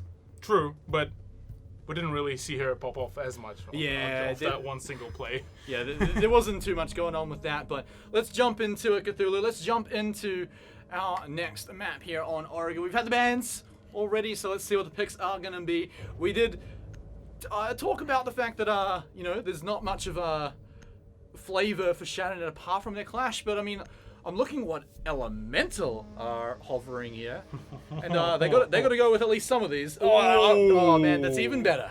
Okay, now that is a spicy lineup if I ever seen one. Let's talk about the special picks here. Let's go. Okay, Monty pick is going to be a very curious one, because not only he has that secondary hard breach charge, he can very much pressure any kind of position unless it's say a vertically there's some vertical play that could be involved there.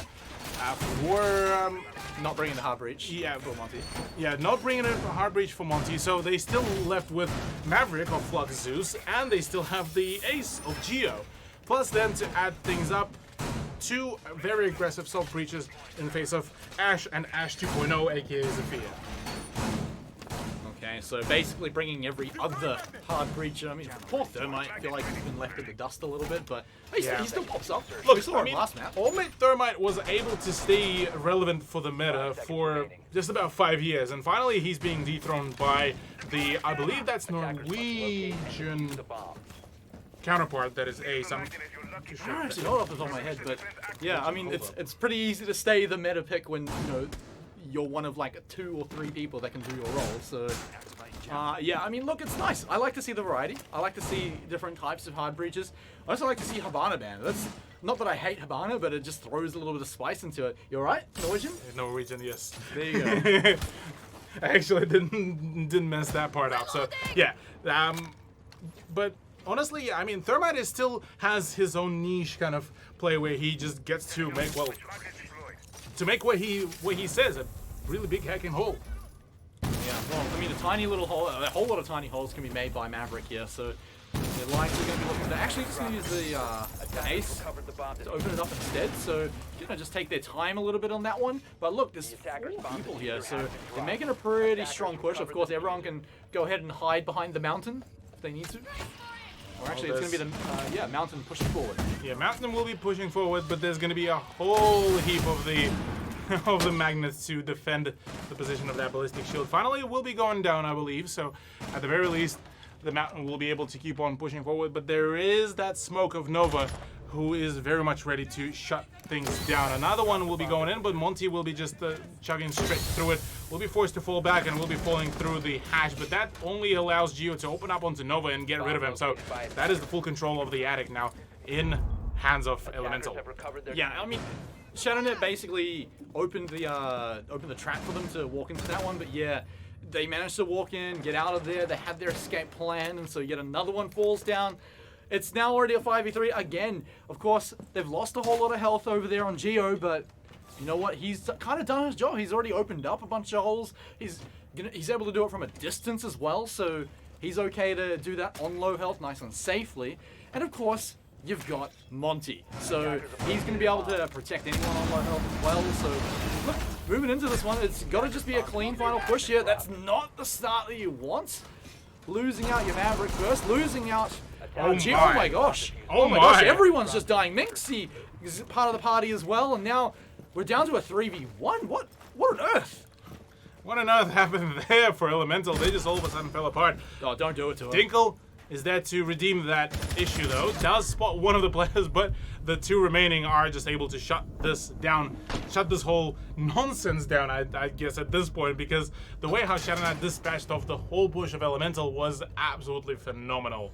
Yeah, I mean, look, that looked like an Elemental play on ShadowNet, where people just die incredibly quickly. So it honestly looked like everything was in the hands of Elemental to win that round. I feel like they did everything right until those final few seconds where everyone died at once. And yeah, props to ShadowNet to pull that one out. I mean, it can't be easy to come back from a disadvantage like that, but look, there it is. They did it. It looks like Elemental are considering the same composition again.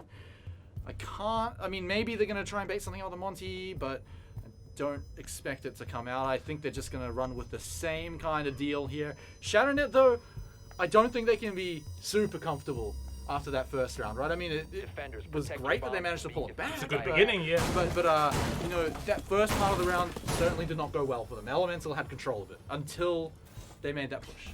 Yeah. The choice of Monty is not particularly too bad, I gotta say. It's rather more so the usage of that Monty didn't really work out quite well. Here for the basement, it's certainly gonna be a whole lot better because there's way less vertical play to counter the Monty. There's way less plays that can be done around Monty, so he can just pretty much just full-on push in. Although I would probably love to see something across the lines of a Kali pick just to bring in something like a replacement for the Thatcher since the man is banned out. Yeah, not too much to really worry about. There's not like a bandit or a Goliath, so any breaches that you do want are gonna be available to you if you're Elemental. So the other thing I like about Monty here is he's got a little bit more space down here in the basement as opposed to the tower, right? Like, that's a tight corridor. You can see he got cut off by the smoke, the gas grenades hitting right here. He's a little bit cut off, but he's pushing forward. He has to go this far forward, and look that he's here. They're drowning him in the gas, and there's no escape.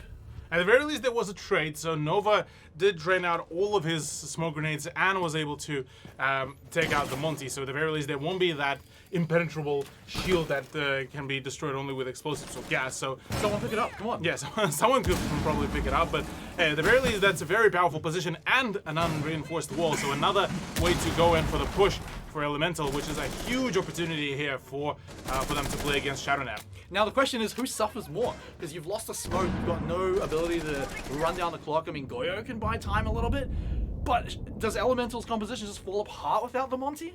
No, I don't think it will. It's more so just kind of, at this point, just a human punching bag here for Elemental. They unfortunately lost that human punching bag, so now they will have to actually do the work here for themselves, and work they will do, as it looks like they just might be able to swing right onto the side and take full control of it. If executed correctly, though. Yeah, I mean, we saw them in a pretty good position last time around this part of the round, so they just got to go in, get that execution nice and clean. Because ShadowNet certainly punished them for it last time. But ShadowNet this time, they're not looking to push forward. They're not looking to do anything silly or aggressive. They're just hanging back. And I kind of like this, but it could be to their detriment if they get caught out by any cheeky little nades. These drones should be able to get the info. Oh no, there it is. He had to run away, and Elemental catch him on the escape. And so now they have the advantage. They've got a minute to plan out how they want to make this final push. There's only a room to go. Here, you got to get out of there, Mingsi. You do not want to blow up. He still has that Vulcan shield, though. Does not get blown up. Yeah, the turnout is certainly not working out quite well there. A C4 from Mingsi will be, though, solidifying a kill onto Geo. That's another frag there for themselves, and Mingsi finds another one. That's already a triple, all down to distance to try to make it work. But right now, all the ammo is being run out. It's a pistol fight, and at the end, it's a C4 to shut things down for Elemental. I was about to say ShadowNet. That's what happens when you bring a pistol to a C4 fight. Kaboom! It goes, and there with that, they managed to pull out a pretty nice little round there as well to even it up a little bit. Of course, coming into this one, that was a great one for ShadowNet. And coming back from a bit of a disadvantage, losing the smokes and never all that great, but there it is. There's your girl. There's Kali. Maybe this is where things change up a little bit here for Elemental. Yeah, Elemental do manage to pick a Kali, but, well, straight away it's a 6 pick of her. Maybe they will be returning back to a Monty, or maybe they'll just stay on Kali. No, back to a Monty we go. And, well, third time is the charm, maybe, is going to be the play here for the ground floor. Yeah, I mean, look, there were some good things about it. They really push him really far forward. Cairo gets in there quite deep, but of course, ShadowNet are always ready. They've always got that smoke ready to drop the gas grenades, but here it's going to be Nova. Is he going to be the sacrificial lamb again? Is he going to be the one to just move forward, try to punish the Monty, try to punish how far forward Cairo pushes, and then get popped off and just end up making it a trade? I mean, it's now the third time in a row where this might be a possibility. So again, you've got to imagine ShadowNet surely they've got to have that in their mind. Try to get rid of the Monty without losing your smoke. Yeah, that's going to be the main thing. Probably a good idea would have been to get the Capcan traps to maybe try to sort it out, or maybe bring in a loop to counter, at least to force the Monty to fall back from a few positions, maybe force him into some of the destructible floor positions, but instead they used the smoke for that. It was a semi of a successful thing, but alas, yeah, they were losing quite frequently at the smoke. So now they need to just make sure that they don't lose as many players as early as they did previously, and maybe they just might be able to make the big comeback. ShadowNet certainly looking pretty good here, but so are the Elemental. They still are only 2 rounds at a difference between themselves and their opponents, and maybe we shall be seeing Elemental make a comeback later on. Well, Lags, I think he's feeling like he's in a bit of trouble here. We'll have to be a little bit careful. That ADS, maybe a little bit of protection for sure, but going to be very easy to take out. So Lags already just about falling back right now. There he goes. He's run away.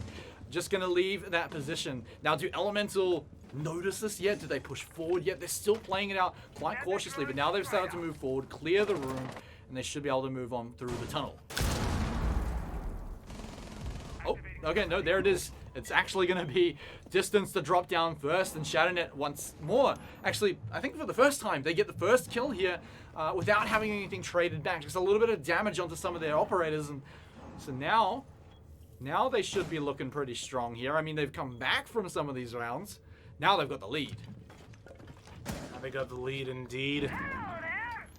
Shadownet are a little bit tagged up here. They just might be able to maybe find a few more peaks here and there. But right now it's a little bit of a slower game. They do have the vertical play and placement of Mingxi. Oh, she could deal a whole ton of damage if she will be left unnoticed. No, there it There's is. a C4 flying in. Unfortunately, only sticks to the table. But at the very least, Space is able to redeem that situation. Gets rid of Geo. So that is the ace off board. There's still another hard breacher, that is Maverick, to cause some havoc onto some of the reinforcements. So right now, not everything is lost here for Elemental, but certainly going to be quite a rough round. Yeah, now Fluxus pinned down himself, can't even move forward. There's a plant going down, by the way, but we'll keep an eye on here. Fluxus gets the kill, but will be traded straight on back. Shadownet have a big advantage here, but they've got to suddenly retake. Oh my, Distance coming in and just getting a double kill. Sorry, that's Dinkle with the double kill. He's protecting this diffuser. He's going to be able to look after it here. Suddenly, when Shadownet had everything in the tool belt, oh, hang on.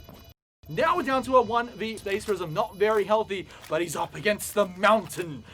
The mountain with the big old shields. And now he's just going to be sitting in the corner. Is there anything he can do here? Not a whole lot of things, really.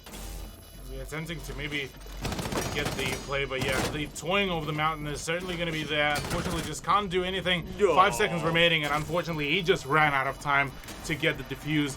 That is quite unfortunate, and well, this is the first round that Elemental will be able to grab themselves, and it took them only 2 rounds to make the adjustment, but alas, only 1 round difference, and maybe this is where they're going to start mounting their own comeback here. All right, I've worked out a secret here on Oregon. All right. Cthulu. If you look like you're winning in the first half of the round, you lose. Because that's what happened. That's happened 3 rounds in a row, and it looked like Shadownet really had that. They were the ones coming back, and this time it was Elemental's turn to bring it all the way back. Of course, having a Monty right at the end is a huge advantage. So quite nice that it wasn't the first one to die in this round. So coming into this one, somehow I don't think they're going to be going with the 3 hard breaches here, Cthulhu. Yeah, certainly doesn't look that way, and here we go. There is the 6th pick that does come around for Cairo, who will be swapping over to a Sledge. So bringing in another Self Breacher, not a bad idea. Bit of a switch around as well for Shadownet. Bringing in a Kaya should be making things a little bit easier to maybe hold out before the breach does happen. But Dinkle on Ace should still... rather on Zofia. My eyes are slowly betraying me as well. Dinkle should be able to make quick work of that Kaya charge if he will be quite precise on his impact charges. Flux as well, I mean, Fluxus wouldn't really care about any of the Kaya charges, and rather would more so be caring about the long angles or some of the pixel angles that could be held by the defense.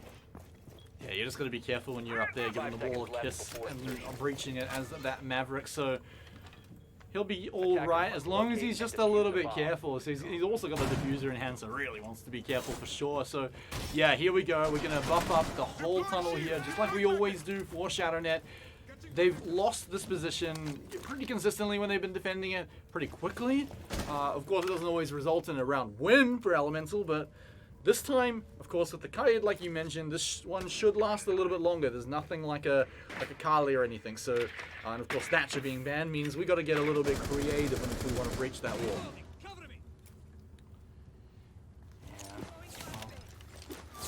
Let's see. I'm always saying, let's see, but I'm seeing a whole lot of things right now, actually. Distance trying to get rid of that ballistic shield and actually is quite successful. There are 3 people that are currently being held up hostage in the attic room. But apart from that, a frag grenade from down below, deals quite a chunky amount of damage to Lags. And well, that does set off the chain reaction for Ace Selmas to start going off as well. Yeah, so now they can start opening things up just nice and easily, and Elemental can start making their progress towards the site. They're still moving in, clearing Vulcan's shields. They've got the drones for the intel, and step by step, room by room, they'll be making their way through. And this might be one of the rounds where we actually have everyone alive in it. I mean, apart from Lags at full health, So this could be looking like a round that could go either way. No one's actually taken a lead yet, so that means we can't call it just yet. Although looking over at User, where did his health bar go? Yeah, User's not particularly feeling too fresh here. Same goes for Lags after that frag grenade from down below. So might be having a little bit of a disadvantage once he goes into the gunfight. But right now, with a 1 minute and 9 seconds remaining, things could be turned around pretty quickly. Already a third player of ShadowNet is being now tagged up. Apart from that, it's only Distance on Elemental's side is the only one who's tagged up, well, to a substantial manner. And really, Elemental, the moment they're going to go in for the swing, this is where they could be winning those gunfights. Although, look at all of those crossfires that ShadowNet has set up. There's no way that there won't be any casualties whatsoever. Although I say that, User falls down pretty quickly. Space Prison is about to go down as well. And things are certainly not looking too hot all of a sudden here. Space needs to start pulling back, and sure does. He falls back to the kids' room, where now he could be pressured by Dinkle, by a multitude of other players.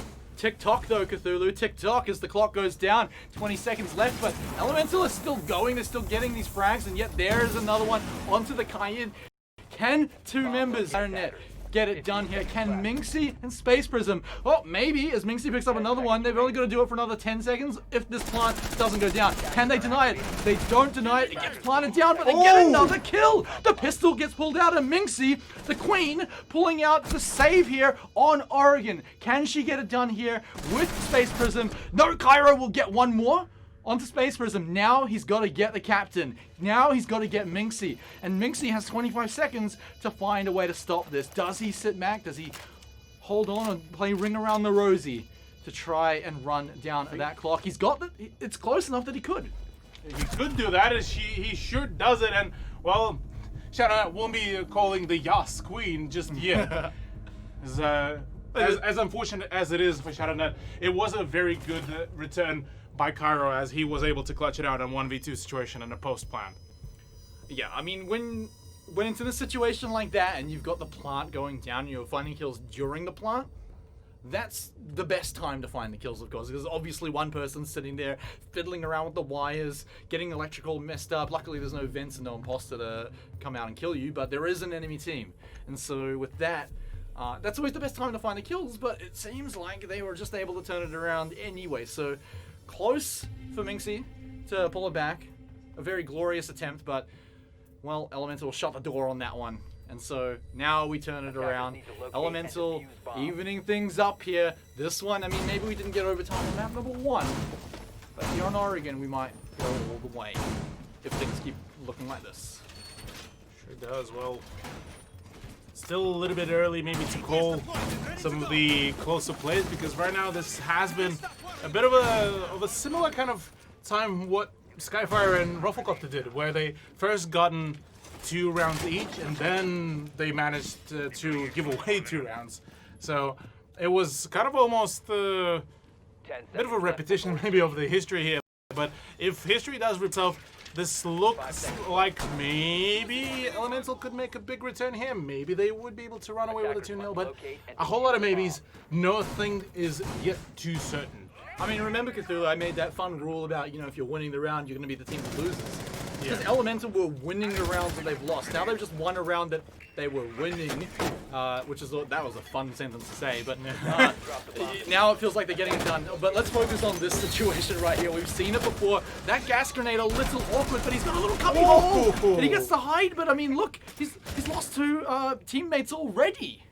I'm confused how come the Vulcan shield was not blown up at that point amidst all that chaos, but nonetheless, yeah, that is a very good take here by Elemental, being able to get rid of 2 for the price of, well, half 1. That's what it should have looked like the first time they yeah, did. man, this is exactly, they managed to perfect that. I mean, Distance is only tagged out, but to trade that out for 2 players, I'll take that trade any day. Yeah, totally, and because it's so quick, 2 minutes to go. I mean, Why is still, you know, waiting on his delivery for more frisbees, but you know, it's now the time to go in. You've got heaps of time to work it out. It's your Ash that's actually taking the most damage, and you know, Ash, one of the smaller hitboxes as well, can actually, you know, if you need to stay safe, the nade on his head, it's just not enough to kill him, but Dinkle's there to finish it off, and here we go. 2 people just left right now. This should be an Elemental cleanup. looks like it. It looks like it might be also the flawless round, but hold up a sec. Legs might just be able to turn things around. He has a very powerful position to really play around. At the moment, somebody will try to bolt in through the bunker. It could be shut down, but it's rather Space who does that. There's still two of those players right around the laundry, and right now Fluxus has just the angle needed. Space is tagged up even more so now, and things are certainly not looking too favorably here for ShadowNet to make a retake as we see Space fall down. There goes the second one that is Legs, and well, Elemental now reclaim the point advantage like they did in map number 1. Yeah, and like I was saying, that's what round 2 really should have looked like. When we saw Elemental attempt the same thing. The Monty plan worked out perfectly this time. You catch out the smoke that's trying to escape through his little cubby hole, but hey, look, he manages to, the team manages to pull it off, and pretty flawless, I'd say. Pretty flawless indeed. This is looking quite nice here for Elemental. They need to keep themselves sorted out. They need to make sure that they just keep pressure here, but otherwise ShadowNet didn't manage to get a fair few rounds sorted out for themselves pretty early on into the match, but can't seem to get a hold of any further pace as they are on the final round of the first half. Yeah, I mean, look, I've got to say it's looking a little dire here for ShadowNet because the rounds that they've won have been off the back of some pretty crazy comebacks, and props to them for that, but I want to see them take control of the round from the beginning, right? They've done that once.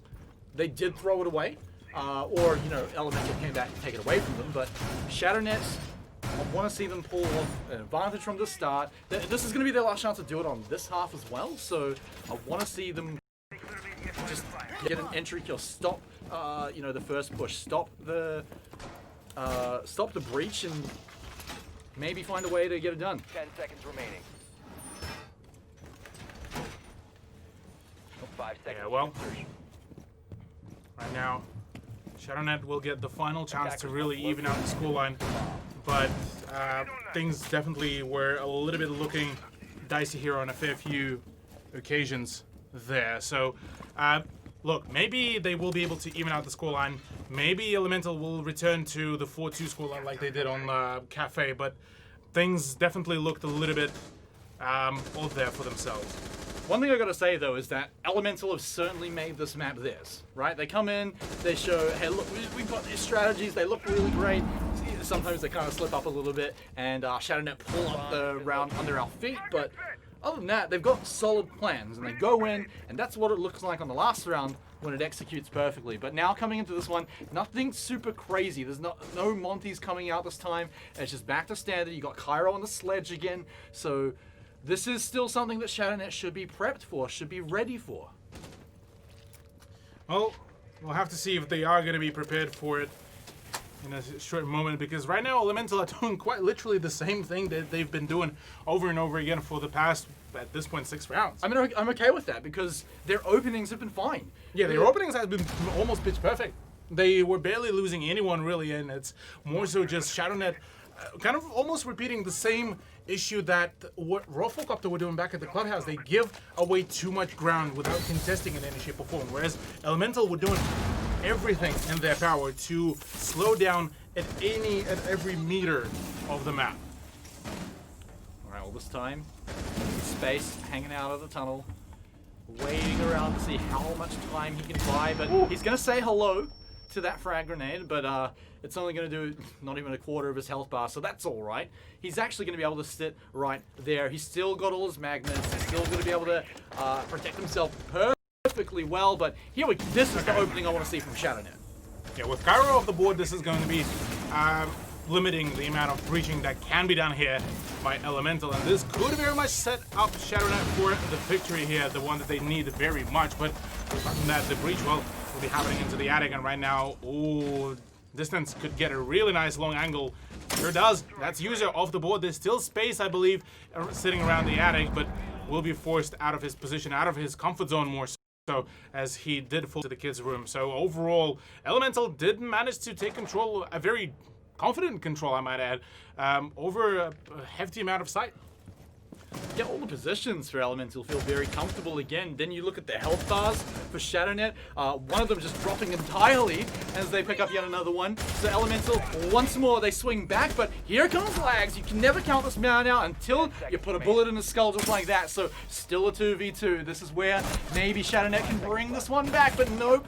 More and more, they're dropping down. We can see the plant going down. Maybe this is the moment for Minxie to get the 1v2, but nope, it will not happen. Elemental will leave that half with a 4-2 scoreline. 4-2 scoreline, indeed. It's Elemental just absolutely dominating once again, potentially repeating the same victory almost like they did in the relegations, and seeming to be making quite a statement, saying that hey, that win in relegations, that was not a fluke. That's us pretty much just showing the domination that we can perform here.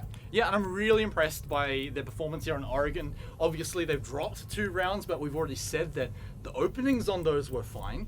It was just where ShadowNet came back in and stole it away. So now we swap sides. Now we see if this is where maybe ShadowNet are going to be looking a little bit better over on attack. But I'm not quite sure, because it was when they went to defense back over on the first map that things looked a whole lot better for them, but they're not pulling out anything weird. They're not pulling out the Monty on attack. They weren't able to pull out the Clash on defense, which I'm sure they would have loved to put Minxie on. Minxie pretty much always is the Clash player, so not having that option either, which again is the ShadowNet flavor for, especially Oregon. They pull it out almost every round on defense when it's not banned. So honestly, I do feel like Elemental have full control on this right now, and ShadowNet are just playing catch up. Quite a question here, whether the catch up will be done here, and whether it will be, instead of catch up, maybe they will be able to whip up a source rather. 5 seconds remaining. It's not even what I said. Well, I know catch up kind of sounds like catch up. Attackers must locate To me, it does. the bomb. I guess so. There's an easy catch up. Potato, potato. That's all right. It's all right. Well, look. No By the way, one- I still You don't even like catch up. I still made it still made some sense. It made a little bit of sense. Maybe I was a little bit harsh on you there. But, I mean, hey, you did give me your catch up over dinner when they didn't give me any. I really wanted some catch up with my fries, and you were so look, kind. I was not feeling like ketchup. Well, Maybe a little bit you know- of like some hot sauce, maybe some sriracha would have been actually quite nice to the fries. But hey, Well, by the way, look, ShadowNet, they don't have time for ketchup. They don't have time for sriracha sauce. They got to do their own catching up here because they are currently behind in rounds, right? So they've got to have a really stellar half here if they want to hope to bring it to overtime, or even better, this Goyo shield though. What's going on here? yeah, that is a very peculiar angle that Fluxus is using, and I'm liking that. Essentially, you can create like a pixel angle over that, under the shield and the bed. It's almost like a bullet sandwich, you could call it. But it could be a very dangerous thing if you're not aware of that. And well, sure enough, ShadowNet did definitely pay quite a hefty price health-wise. Yeah, well, luckily they weren't still standing there when the C4 came out, so hey, at least that's now off the table. But off the table, there's going to be a few members, well, one member of ShadowNet, one member of Elemental here. There's Cairo and Yuza's going to fall down here. No one really breaking the tunnel, and that diffuser's still sitting there as well. So ShadowNet, they're struggling to get a footing here in this round. ShadowNet do be feeling a little bit of a struggle there for themselves, as certainly looking like we may be seeing A bomb has been located. a bit of an attempt to really go in to force the push onto the attic, because attic is going to be the main place of avenue since the Maverick is gone. Ace is going to be the only person to really do it, and he already used up one of his Selma charges. All right, well, here come the flashes, so Dinkle knows that someone's out there draining his mate's ADS, so he will take them out. And no one takes down his mate's ADS, and so with that, he'll just pop on out of there and I mean, why is he even defending his mate? Jaeger's dead. Attackers have recovered their Yeah, Mega's, He doesn't care if you drain his ADS. Jaeger is dead, but at the very least, he would want to keep his position in the attic for a little bit longer to ensure that the pressure is there. Which, well, Okay. Stayed for a little bit, but at the very least, Fluxus is playing in a very old position, which I would imagine that Nova would be yelling right now is, why is he there? Yeah, that's one of those ones where you're playing ranked and you turn a corner and someone is in just the most ridiculous spot. Maybe not quite that bad, but 15 seconds to it's go. already a run out as well. Oh boy, all right, everyone's gonna hang around in these silly little positions as well. Legs on barely a slither of Good health, night. no longer, elemental. It looks like swapping halves isn't hurting them either. Yeah, look, right now they're looking extremely, even more so dominant than they were on Cafe, which, look, right now it's certainly feeling like maybe Elemental might just be able to repeat the fire story. Oh, I mean, maybe. I mean, look, they're coming into this one super duper strong.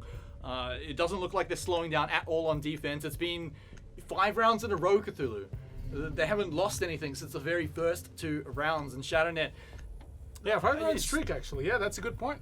it's been so long since we've seen anything come out from them. It's not like they've had rounds where it's just bad from the start. There's rounds where they've gotten the opening frag and even just denied a very key part, like something like the Monty or something during a composition. But yet still, they're still falling down. So Attackers need to from locate behind, and from ahead, it feels like ShadowNet aren't able to top them down Elemental, who feel like they really got the ball rolling.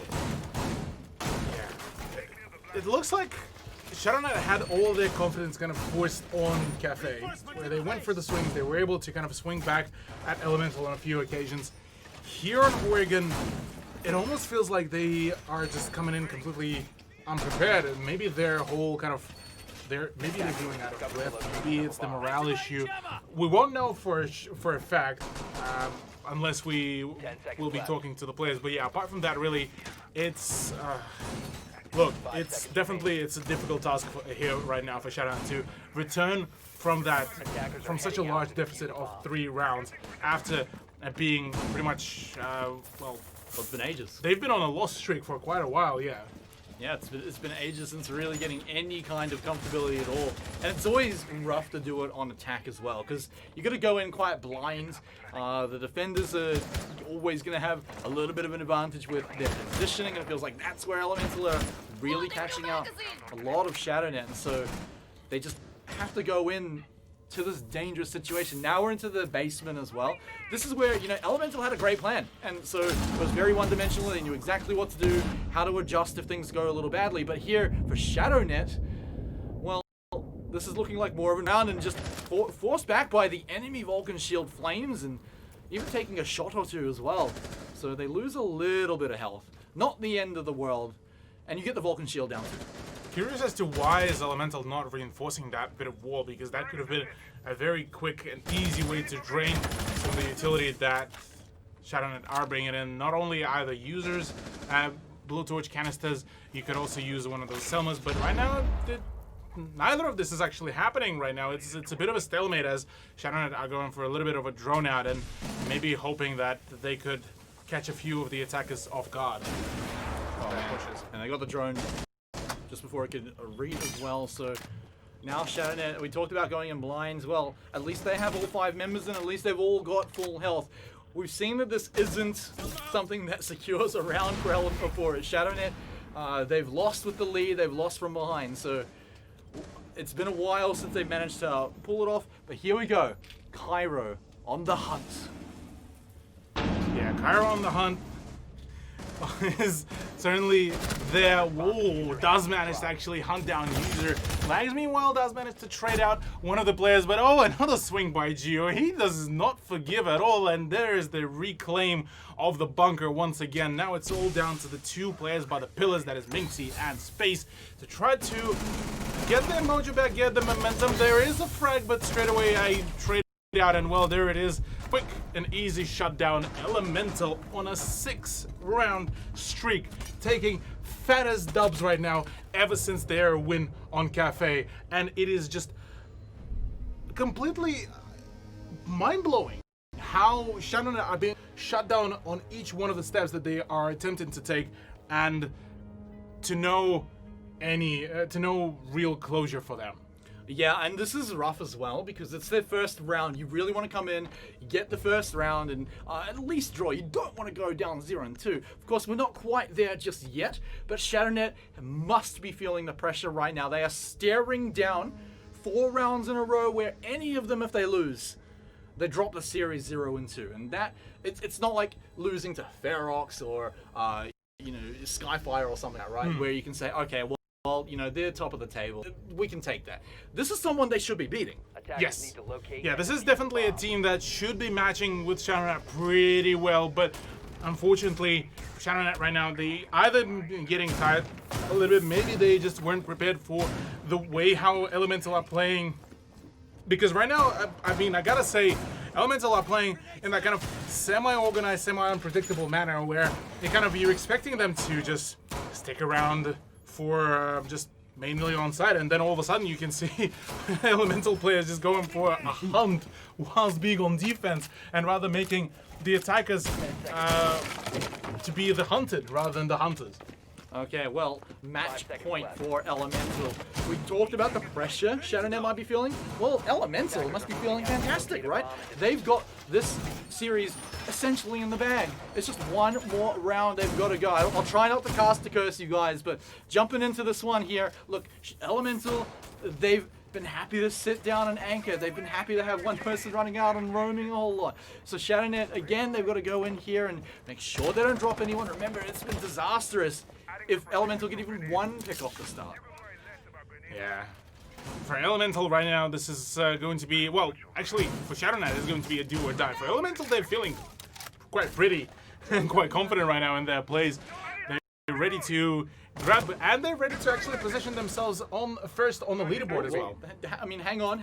We got to see. We did see a whole lot of rounds, one in a row last night from someone from behind. I think it was PC419. But look, I mean, yeah, we can start talking about it, but let's follow this round here. I want to see who gets the first frag and whether it's for free or if it's a trade. This could be the first one coming over to Dinkle if he's patient enough. I mean, he's been sitting here for so long. His Vulcan shield goes down, and there's the smoke. He's going to pop a few shots, see if he can find anything. Surely ShadowNet don't just walk their head into a bullet. And so they'll just sit back and... Oh, no! Right through the smoke! Okay. Good night. That is a very nice shutdown right onto Dinkle's position, but so much utility has been drained to the point where Mingxi no longer has neither the fire arrows nor the smoke arrows. So, I mean, trade out all of your utility for a kill into Dinkle? That's not too bad.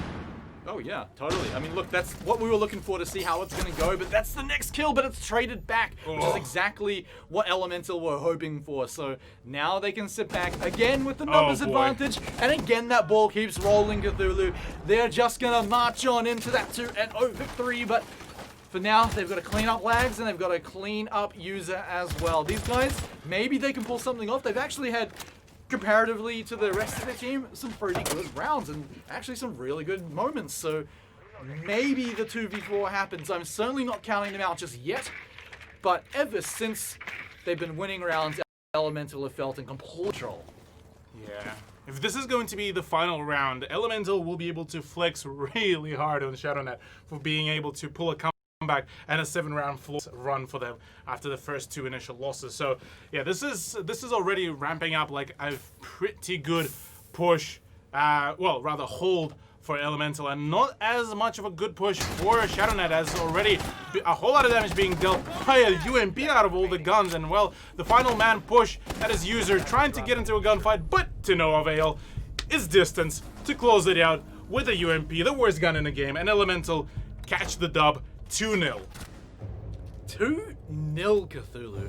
I mean, look, we knew that they were going to have maybe a slight edge coming into the series because they previously met ShadowNet in relegations. They got the 2-1, so they did win the series. But coming in here, they get ShadowNet on their map pick on Cafe. They get them on their own pick on Oregon. And need I say, very one-sidedly there. I mean, even the 2 rounds that ShadowNet won are questionable. You know, even the opening was really good for Elemental, but there it is, 2-0. And now I wonder, Cthulhu, where does this leave Elemental compared to everyone else? Yeah, that is a very good question because, well, for the time being, it will leave them at the top of the leaderboard, first of all. Yeah, they're first They're the now. first one to take the 2-0 after all of the matchups that we so far seen, 3 out of 4. So we still yet to find out how will the bands play against Exto. But so far, I mean, yeah, Elemental definitely will be feeling quite nice and quite fresh as this is their debut in LPL Pro, and well, they were able to get themselves a very nice, quick dub. Yeah, really good opening coming out from Elemental to get that 2-0. But there is one more match to go, and that's one's coming up after the break. It's going to be Exto Gaming versus Bants.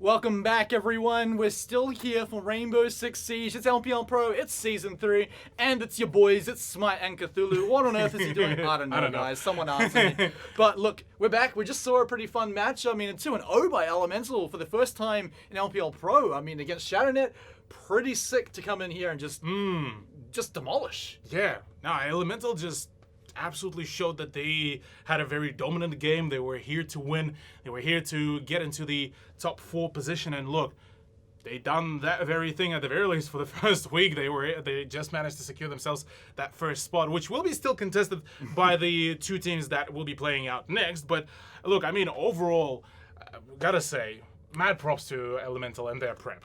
Oh, yeah, totally. I mean, they read ShadowNet like a book, I've got to say, Yes. and Draft especially. The Clash bands definitely would probably the MVP for that. But let's move on now, Cthulhu. Let's move on to our second match because we're going to see if anyone's going to be climbing to the top for first place with Elemental. Our next match is going to be Exto Gaming versus Bants Gaming. And I mean, Exto Gaming last season had a really good start. Oh, yeah. I think they were top of the round robin leaderboard until the very last week. Correct. Yes, they were top of the leaderboard until their very last game, actually, of the week. That was against where Skyfire. Skyfire beat them, tied with them, and then because of round difference of like 2, overtook rounds, them. yeah. So they had an incredibly strong opening and just barely missed out on the first seed into the playoffs. So this is a strong team. So I think we should take a closer look at the teams here, Cthulhu, because I think we're starting off with Bants, right? As we jump right on into it. Yeah, Yes. It is going to be a Bants Gaming. So coming into this one, of course, JKN, Cordial, Halo, and Mixes and Tryhard. yeah, look, I'm not gonna lie. So, when you guys put the numbers in the names, it makes some of them hard to say. But there we are. We've got their lineup now. You got to speak the lead speak. Yes, exactly. Well, no, some of them aren't even the letters they should represent. The V2. We're going for the 2000. For the 2020 iteration. The of that. next generation. The next Anyway, gen. quick thoughts on this roster because Cordial's the only returning member. Yeah, this one, I think Tryhard didn't make an appearance a few times for Bants as he was, I think, their sub, or rather he was part of Skyfire. Either or, my memory may be playing up here, Smite. But yeah, this is a brand spanking new roster for Bants. A bit refreshed. Can't really say a whole lot of things. There's the only person that I do actually remember are Cordial and Tryhard. Both of them were able to pull off a few very good plays, but obviously, as we remember last time, Bants didn't particularly have a really hot season in Season 2, although they were able to avoid the relegation bottom 2 positions. Yeah. There was a big difference between them and the bottom 2, but then there was also a big difference between them and then the top 5. Correct, So yes. they were kind of on their own. Everyone else was kind of in their own groups, like the bottom 2, the top 4, the top, the 5th place one. But then, they were sitting there in this awkward little spot, no one really nearby. But regardless, though, they've got some opponents, and their performance was basically the opposite in the round robin. So let's take a look at Exto Gaming because we've got Michi, Oblivion, Edpan, Sawyer, and Geordie. So a little bit different where we've got, 4 returning members and 1 Correct. new person. Yes, so Oblivion is a brand spanking new introduction to the roster of Exto, where, again, can't really vouch a whole bunch about the man, but I can definitely vouch for the rest of the roster. They had a stellar performance in Season 2, like we mentioned before. Had a bit of a fall from grace close to the end of the season, the regular season of round robin and then playoffs.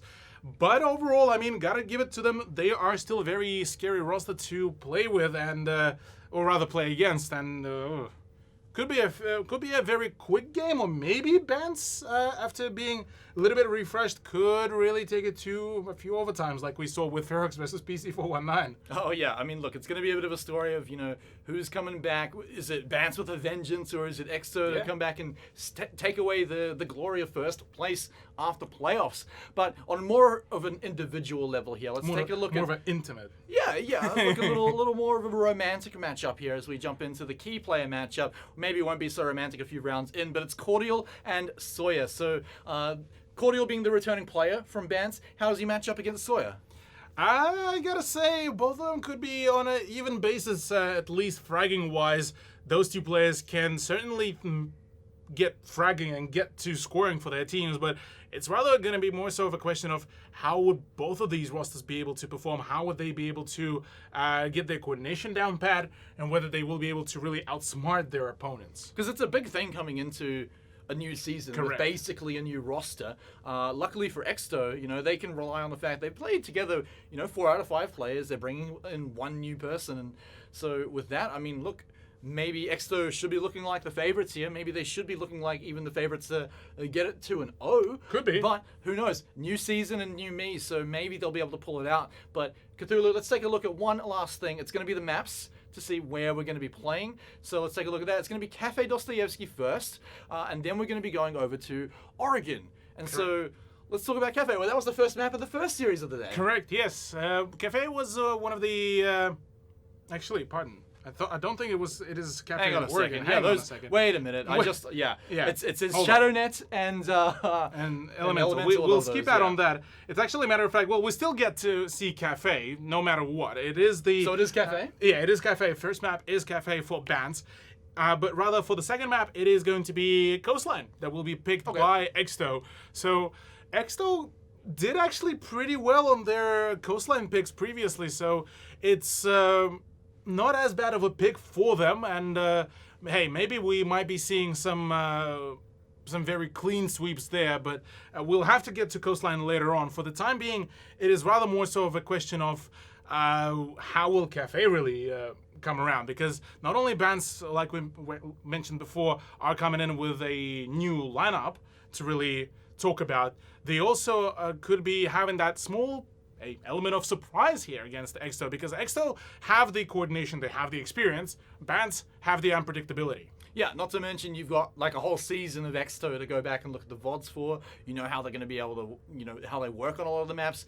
They've picked Coastline a whole lot, so when you get there, that's okay. But Cafe, it was one of the less picked maps. I mean, ShadowNet was one of the only teams really to pick it up consistently last season, but that means there's not a lot of VOD footage, so I wonder what's going to be going on there. You're giving me a bit of a chuckle here, Cthulhu. What is it? So I just got notified as well that one of the players of Bance, JKN, that we were trying to contemplate as to who could that be? That is actually Nath returning from the previous Bance lineup. It's just a slight rebranding, call it. Nice. We actually have 2 more players making a return. Maybe 3 if Tryhard was previously part of Bance. But either way, certainly we yet to see how will it play out. For now, it is going to be Cafe Dostoyevsky coming right up, as it's going to be Bance on the attack and Exto on the defense. So Exto are going to be the ones to also start off the bans as well. Their first attacking ban, I reckon it could be either maybe a Thatcher, Thatcher Ace. I mean, Thatcher Ace is probably the safe ban to throw out. Ace Thatcher, yeah, potato at this point, because Ace will be an absolute menace here if any of the team will try to play him, or rather verse against him. Instead, there's not going to be any Thatcher bans. It's going to be a Buck ban. Bans definitely have studied their opponents. They do remember how painful Exto were whenever they would have brought in Buck on board, and they know how deadly can Buck be on the vertical play here on Cafe, especially when you're trying to defend the kitchen. Yeah, I mean, Mirror's going to come out as well, so it's going to start going back to some of the more standard bans that we're seeing. I wonder if for the final defensive ban, if we're going to see anything a little more interesting. I mean, in the last series, we've seen things like Clash be taken up by one of these defensive ban slots. So I wonder if it's going to be a target ban. It's actually going to be Wamai to be taken away. This one's been a little bit more normal throughout, at least yesterday's matches. Correct. Yeah. Well, with Wamai now banned out and gone, we shall be seeing him out of the play. So no more of the 20-second meta at the very least. We shall be seeing that in full effect. Echo is still banned in the play, so we shall not be seeing the man yet to cause any kind of ruckus just yet.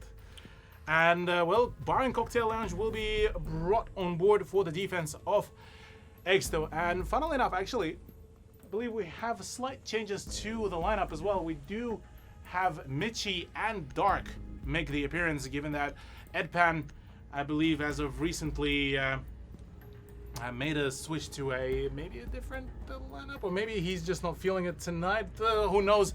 Either way, there will be a slightly different lineup to be seen here. Dark has been, I believe he was part of the secondary team that Exto did brought on board for themselves, but Mitchie has been a veteran at this point of Exto. He's been actually quite crucial to a few of the successes of Exto Gaming, so we'll have to see if he still can keep his prowess, I suppose that would be the right way to call it. Yeah, I mean, look, Mitchie's been one of those players that's kind of like Edpan, who's been around next to forever, and all very successful. A lot of highlight plays too, so really looking forward to what they can pull out here in Season 3. Because, look, Exto, fantastic team. We're also tipping them here to take a win, because remember that these guys had a fantastic Season 2. Their lineup hasn't really changed too much. They've kept some consistency. Obviously, the fact that Dark is coming in, that's changing things up a little bit. Vance, though, they've got a few more new slots to kind of work around. Obviously, maybe Tryhard's been around a little bit, but it is a very different lineup. They're untested, though, and I want to put them to the test right here, and Exto is a very hard one. Yeah, it seems that the first week of games does pose for each one of the teams quite a few of the challenges. Unless you're Elemental. Unless it's Elemental, yeah. Elemental probably got the easiest, well, not the easiest. It was one of the easier ones on Oregon, but definitely quite a struggle on Cafe. Curious if either one of these teams will be able to persist through Cafe here and actually have a dominant performance, or rather will it be another back and forth game? Yeah, well, I mean, if you're looking at last... Oh, okay. Yes, there it is. That's what I was waiting for. That Oryx's ability has been so rarely used to go for those very quick rotations, because he becomes a 5-speed operator whenever he dashes through, and he can be an absolute menace with all the roaming that can be brought on board. Yeah, so first blood over to Geordie. He's going to be stoked with that one. Took a bit of damage in return, so it's not like it was completely for free. But he gets to hang out back with the boys. Anchor down if he wants, continue to roam if he wants to, if he's really feeling it. But look, I mean, you'll take that trade all the time. It's Tryhard as well, probably more arguably reliable players that they know is going to be a threat. So look, the Ash now off the board. That's some fragging power that Vance could maybe desperately need here. As they go in for a 4-man push, they've even taken a bit of damage themselves onto their Zofia, so this is a bit dangerous. You know, missing the device there a little bit, but here's where it gets really dangerous. Oh, that's risky. Nath, why? How? So many questions, so little answers. Well, look, he booked it out of there as soon as he could, but yeah, really punished for it. There's another one, though, coming out from Dark, the man coming on to Exto tonight, and look, 2 people down already. No one down for Exto just yet. And yeah, just like that, Dark, this man is on a rampage here as he gets yet another one. Won't be able to secure that one, but look, there's only 1 man left on Vance right now, and Exto seem to have secured round number 1. Yeah, Exto are well and truly in control of the round. Only last player remaining. Mixes does manage to mix things up there and get rid of Mitchie, but apart from that, there's still 3 more players to really get anything done. And well, with 18 seconds remaining, no whole lot of things that the Nomad player can really do here. No real avenue to really push at, no stable ground to play off, and well, now no more health as Oblivion is the player to shut things down on the side of Exto. Yeah, so this is sort of what we were expecting. Finally, we get a result that we're predicting. right from the get-go here, Cthulhu. But you kind of thought, yeah, okay, EXO probably going to win round one, probably going to win the series, and probably going to do it in a fashion like that, where they took control right from the get-go. But what I didn't expect was Dark, the man, to come in and just take full control, get all the kills, and you know, get a huge amount of value for his team to just easily carry them for the first round win. And so now a few op changes up here, and it's going to be Vigil to pop out. Always fun when a Vigil comes out. Or is it? Well, I'm pretty sure he will be stuck here. Vigil, yeah, he's somewhat of a kind of recurring appearance sometimes whenever you want to reinforce your roaming game, but apart from that, he doesn't really bring in a whole lot of utility for his team. It's more so of a solo greedy pick. It's a greedy pick, but also it's one of those picks when you think that, you know what, Jaeger doesn't work for me. Melusia, I don't want to pick her. I don't like her gun. Yeah, someone else I want play to it. hide from the drones, and well, if you don't want to play a mute, well, Vigil is your next best thing. Yeah, look, I mean, Vigil's always, you know, after a round like that, I feel like maybe EXO is sitting back and saying, okay, let's see what we can get away with here. Let's see if we can go full solo mode here. We can find a way to just go outskill our opponents here. And yeah, I mean, look, if you go off round one, then yeah, that would be a good plan. The question is, of course, is round one going to be a good example of everything? Was it a fluke? Did maybe Vance drop the ball? Maybe they haven't warmed up. Yeah, look, everything could really be, yeah, but you are making a very good point as well here. The fact that first round jitters are certainly quite a thing, and we've been mentioning them on a fair few occasions, so I surely wouldn't be writing bands off just yet, and I don't think we will be writing them off anytime soon, really, unless we will be seeing EXO like shut down any kind of pushes from bands in the first, say, few minutes. Thank you, Jordy, for solidifying essentially the point that I was counter making. But either way, that's already a solid beginning. Poor tryhard again. Yeah, poor tryhard gets bullied. That's the air. No longer will be there to try to swing at everyone, and it's rather the shotgun to the face. But apart from that, well, Vans still have 4 people to play around. They still have the utility, so it's not as bad as, say, I don't know, losing a Sledge or a Zoff, but it sure will hurt. Yeah, but it's also a hell of a lot better for EXO, of course. I mean, obviously you're the kill, but yeah. They took pretty much no damage in return, paid pretty much no utility for it as well. So, all things considered, it's like they walked into the shop, got a bag of chips, and didn't have to pay for it. And look, you're always happy with that. The tryhard flavored chips, though, are going to be, I wonder what they taste like, but yeah, it's going to be... Salt. Oh, yeah, I mean, fair enough, though. I mean, look, you've had 2 rounds in a row where you've been picked off seconds into the match. I'd be feeling salty, too. But, look, half the round, and Vance have time to work out how a 4v5 is going to work here. But, I mean, look, they're just being... Oh, wait, actually, this shot here is going to be good enough, but unfortunately, they couldn't make it for free. Yeah, at the very least, there was a trade, so... There's that, but yeah, Ban's losing a Nomad now. Now that is going to be definitely hurting the general utility here of their attack, albeit still only 1 man disadvantage. Make it no man disadvantage as Math does a fantastic swing and gets rid of Dark. That is the Vigil that we were talking about. And well, now with the 3 versus 3 in a matter of a minute remaining, things could really escalate here, and maybe Bans should be able to find themselves the dub. Yeah, I mean, look, they've got a soft destruction, they got the thermite there, so they can get where they need to go. For EXOs, though, they still have some very powerful, scary operators. I mean, I think Jordy still has all of his gas grenades, too, so in 40 seconds, he can really space them out and get all that time running down if he really wants to. This is definitely going to be on Vance to catch out a few cheeky kills from maybe above. Even the gas is, like, seeping through the roof, through the floorboards, and so... Look, some of them are starting to come out now. 20 seconds, so the final gas grenade should be popping out somewhere, I believe. So, yeah, there's one. So that was probably going to be the last one. But there it is, and that's with the diffuser as well, losing the thermite. Only 10 seconds to go. They're going to go in for the frags, but it's EXO going in for the frags. Very nice by Oblivion. Just playing around that one single pillar, able to juke out the smoke, get that double kill. And well, EXO doing absolutely nice. There wasn't a fluke in the first round. They certainly are able to assert dominance there for themselves and just able to close down things really quickly, gotta say. Maybe Vance are going to look a whole lot better if they can keep Tryhard alive. Because he's been falling down 2 rounds in a row now, right at the start.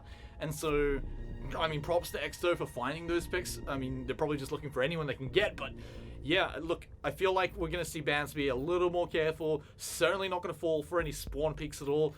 It's not going to happen, surely not 3 times in a row for sure. But here it comes now. It looks like it's just going to be the smoke and not the clash, which would have been quite funny to see, but not out of the realms of possibility, of course. But yeah, smoke's just so much more consistent here. You may as well pick it up. It just has that beautiful little power to run down the clock when it gets right down to the wire. And I think that's a great thing for a team that's, you know, statistically favored to win. You know you're more likely to do it, so you put the pressure on the team. You make Vance run the risk of running mistakes because the clock is basically 30 seconds at least shorter when there's a smoke on the enemy team and they survive. Yeah, if Smoke is able to survive, I just saw Mitchie nearly take the head off one of the defenders. Oh, it happens to us all. Yeah. But yeah, I gotta say, if Smoke is able to stay alive till the end of the round, or rather close to the end of the round, he is definitely nearly makes it an auto win if it's a Smoke with a good brain on his head. But oh, Jordy, please think of the children, please. No, don't think of the children. Think of Tryhard and his feelings, right?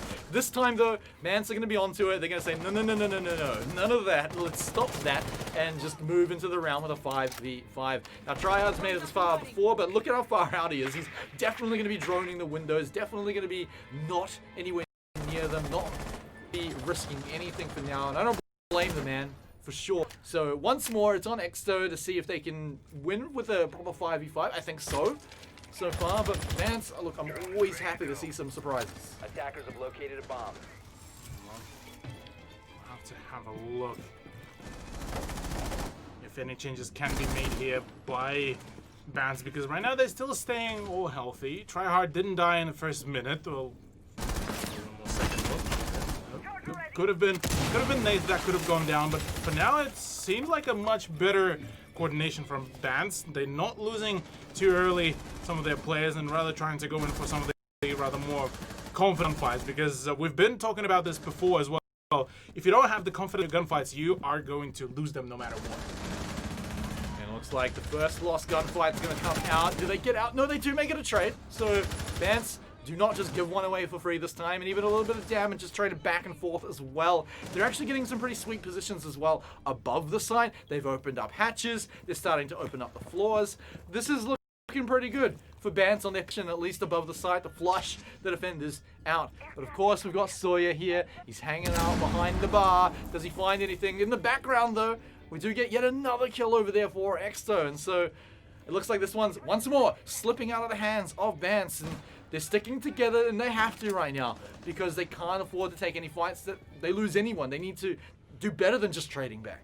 Oh yeah, the back and forth trades are certainly not the particularly best thing, especially when you are losing more people than you're able to kill. But well, just as I say that, it's Mixes that is actually able to get the frag. So certainly a good beginning here. Jordy and Dark of the board, that is the Jaeger and the Smoke. So no longer there's going to be the drain for the time at the end of the round, but there's still a Goyo with the C4. I believe Sawyer is still there and alive. Or C4 comes out. Damage a little bit dealt, and I believe the breaching charge has been also destroyed. Oh, look, a 2-for-1 bargain, right? I mean, the only thing better than that is getting the frag too. But speaking of the frags, it's Exto to pick up 2 very quickly. The diffuser sitting in no man's land. This one is in the bag. 3 rounds in a row for Exto. What a roll coming out from this team. I mean, look, we knew they were going to get a good start. They had a good start in Season 2.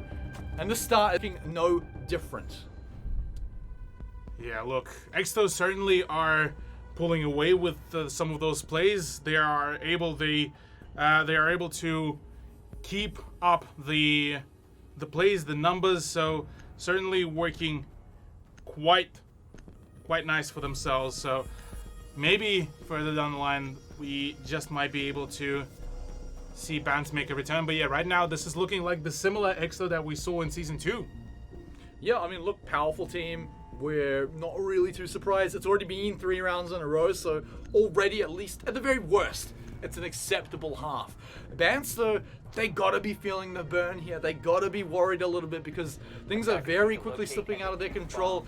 They've yet to really take a lead in the rounds yet, so maybe if they can get the first frag, maybe if they can find a pretty sweet kill early on. I thought maybe there was some possibility in that round where when they found Geordie, because then suddenly, okay, now they can't run down the clock. That could have been their ticket in, but Geordie, need I remind you, was the one that got the spawn peak in the last round. If they can punish him for that, if he does it again, then maybe that's man's ticket back in.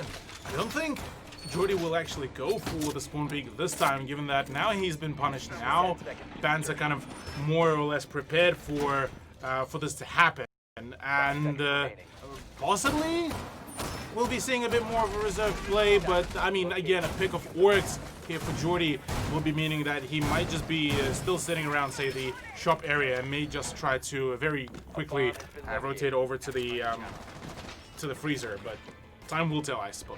Exo have got some excellent mind games going on too. They've left a whole lot of peek holes in so many of the windows, so who knows where they're going to be peeking out from. But look at this. Look at this, Mitchie. Are you going to go out of the corner and see your prey? Is it going to happen?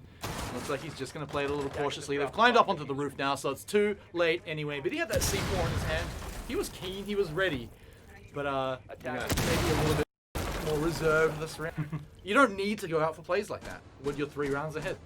I think it's more so not just the need. They rather want to just keep up the pressure. They don't want to let the bands kind of slip into the, I suppose, quote-unquote, comfort close and try to then kind of return their momentum back. They just want to keep up the fire, and this is exactly one of their ways to do it. They keep on pushing and pressing up, for that matter. Mitchie, a little bit of a overestimated push there. Will be losing majority of his HP, still is able to stay alive, so that's all that matters. He's still peeking. He's still peeking, yeah. He's still seeing if he can find anything even on that much health, so he will still somehow stay alive though. The question is, do Bance go in and push on them? They really want to get that drone in there, but the mute jammer is going to make it basically impossible. They know that no one's just around the corner though, which is quite nice for them, so they can go for a peek. But we know how keen and just on the trigger finger Mitchie is, but there's another one though, and it's of course Bance to drop down first, and so now it's more Exto get a kill for free. Yeah, scot-free, absolutely. Geordie did not lose a single bit of health. Now the main man to try to play it out is going to be Mitchie. Oh, that flashbang could have blinded him. That one will be definitely, and there's going to be a swing. Finally, Tryhard will be claiming his victory over the mute player, but oh boy, it took him 3 rounds to lose to get that swift win. It also took him 2 minutes in this round to get it done as well. So, and there's still a man down now as another one comes through. They are going to find it very difficult to make this final push here in 40 seconds. Exto, they've been in this position 3 rounds in a row, and they're about to make it 4. So they're completely comfortable here. They're not really worried, and the pressure, once more, it's on to Bance Gaming to get it done. They've got 2, not even 2 full health members here, and they're just peeking, getting dropped down by none other than Geordie here. There's just one more for him to hunt down. Tryhard, I mean, he's had some pretty rough man, but hey, at least he's finally the last one to die. Yeah, slight redemption there, but yeah, this is a little bit of a rough patch here for Bance, making me feel a little bit dark. No, you do not do a man like dirty like this. No. 2 360s, You done? and then he goes in for the swing. That's called a 720. Thank you. Should have gone for the, I was going to say go for the 900, like the skateboard trick, but, That was actually the next thought that I did want to make a joke, but yeah. Except then he'd be facing the wrong way. Because 900's a 2.5 turn. So Yeah, it's, why do they call it the Xbox 900? Because you turn 900 degrees and walk away. And no one, Okay, that's well not played. going to catch anyone out. But, yeah, look, I mean, it's getting to the point where there's not too much to say about this. I mean, look, Exto are just coming in here and just stamping their foot down and saying, look, guys, sorry that this is going to be your first round in Season 3. We're very apologetic about it, but after last season, we want to be right at the top from the get-go again, and we want to keep it for the 7 weeks. Sure does look like it, yeah. Right now, Exto are certainly looking very dominant. I'm actually quite curious how will they perform against Elemental. Exto against Elemental? Exto against Elemental will be a very interesting matchup just for the sheer fact that Elemental did actually a pretty good job overall, albeit that it was against ShadowNet, so slightly, Attackers' objective is to locate a bomb. statistically from last season, slightly easier opponents, but nonetheless, they looked really dominant, Elemental. So putting them against teams like Exto, like even Fire would be a very interesting matchup, I reckon. But just as I say that, talking about interesting, well, Nath will be making it extra interesting as I believe it'll go down. Yeah, I had to pull out the pistol to get it done too, so it took a bit of punishment in return. But hey, look, this is what bands were looking for. They're looking for a kill when no one dies in return. Now they've got a good advantage here. It's the Malusi down, so not the total end of the world if you're Exto. And the thing is, though, they haven't really been in the spot before. They've been basically in the lead every single round from the get-go. There wasn't really any position where, oh look, Vance are in the lead. This is the first time. This is their opportunity now to come on in and get it done. But look, they're still playing pretty cautiously here, and no wonder after how these last few rounds have been going. Oh yeah. Yeah. At the very least, Vance are able to get themselves in the man advantage to at least get the early pressure going. With Nath, though, being a little bit low in health, just a smidge though. Maybe he'll be fine. He'll pop out. Well, I said that he catches a bullet to the knee and Oh my god, Dark. and stops just being the operator anymore. There is a run out as well from Dark, who decides to go in for an extra ballsy one, but won't be finding anyone, and instead He's the attacker now. yeah, he's the attacker now. He's just hanging out there, outside like it's where he belongs. But look, Oh, they just- Mitchie. Mitchie, Oh, Mitchie. what on earth was that? Oh, what? I mean, I don't think he believes it. I mean, Yeah, that's Doki V2. Yes, Sky, thank you. But oh man, Mitchie just absolutely a nutter of a fragger right now. I was ready to hype up Dark after that, and then Ah, Mitchie's like, no, Heck 3 that. kills. Heck that. The veteran of the Exto does decide to finally shine his skill and prowess and makes it work really well against Bands. The moment they were starting just to get comfortable, the moment they just were able to find themselves a frag, that's all she wrote. That's straight away just Mitchie is like, just, you know that one of those memes like he just pokes around the corner just shaking the heads like, nope, can't have it. I don't know if I know that meme. Can't stop, won't stop. I do know that one. Okay, well, at least there's Or that. is that a meme or a song? I feel like it's That's a phrase from Overwatch. Well, I don't think Overwatch invented it. I'm pretty sure Miley Cyrus did it before Overwatch. Somebody invented it at some point. Probably Miley Cyrus. Probably Miley Cyrus. Shout out to Miley Cyrus. Yeah. Take me back to the 2000s. Actually, I wouldn't mind going back occasionally. Funnily enough, actually, whilst driving to the studio today, I was listening to all the old albums of Limp Bizkit.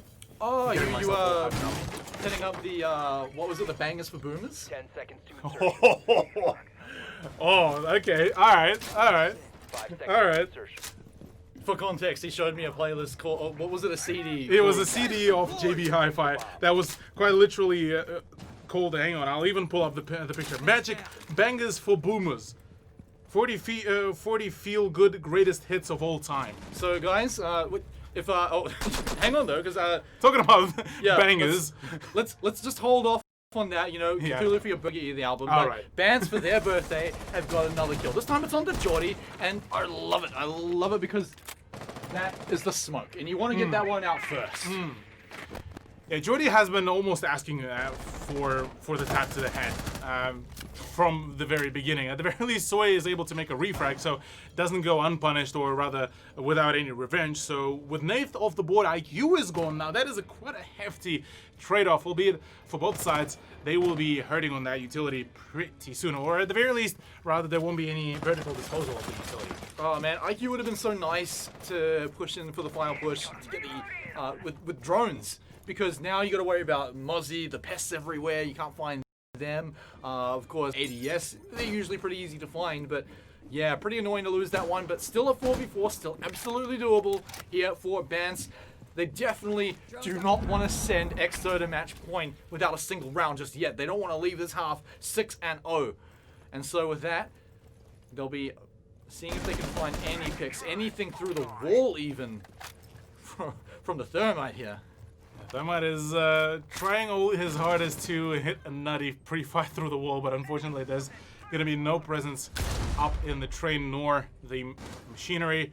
So for the time being, we're just going to be seeing a few pre-fires from Cordial.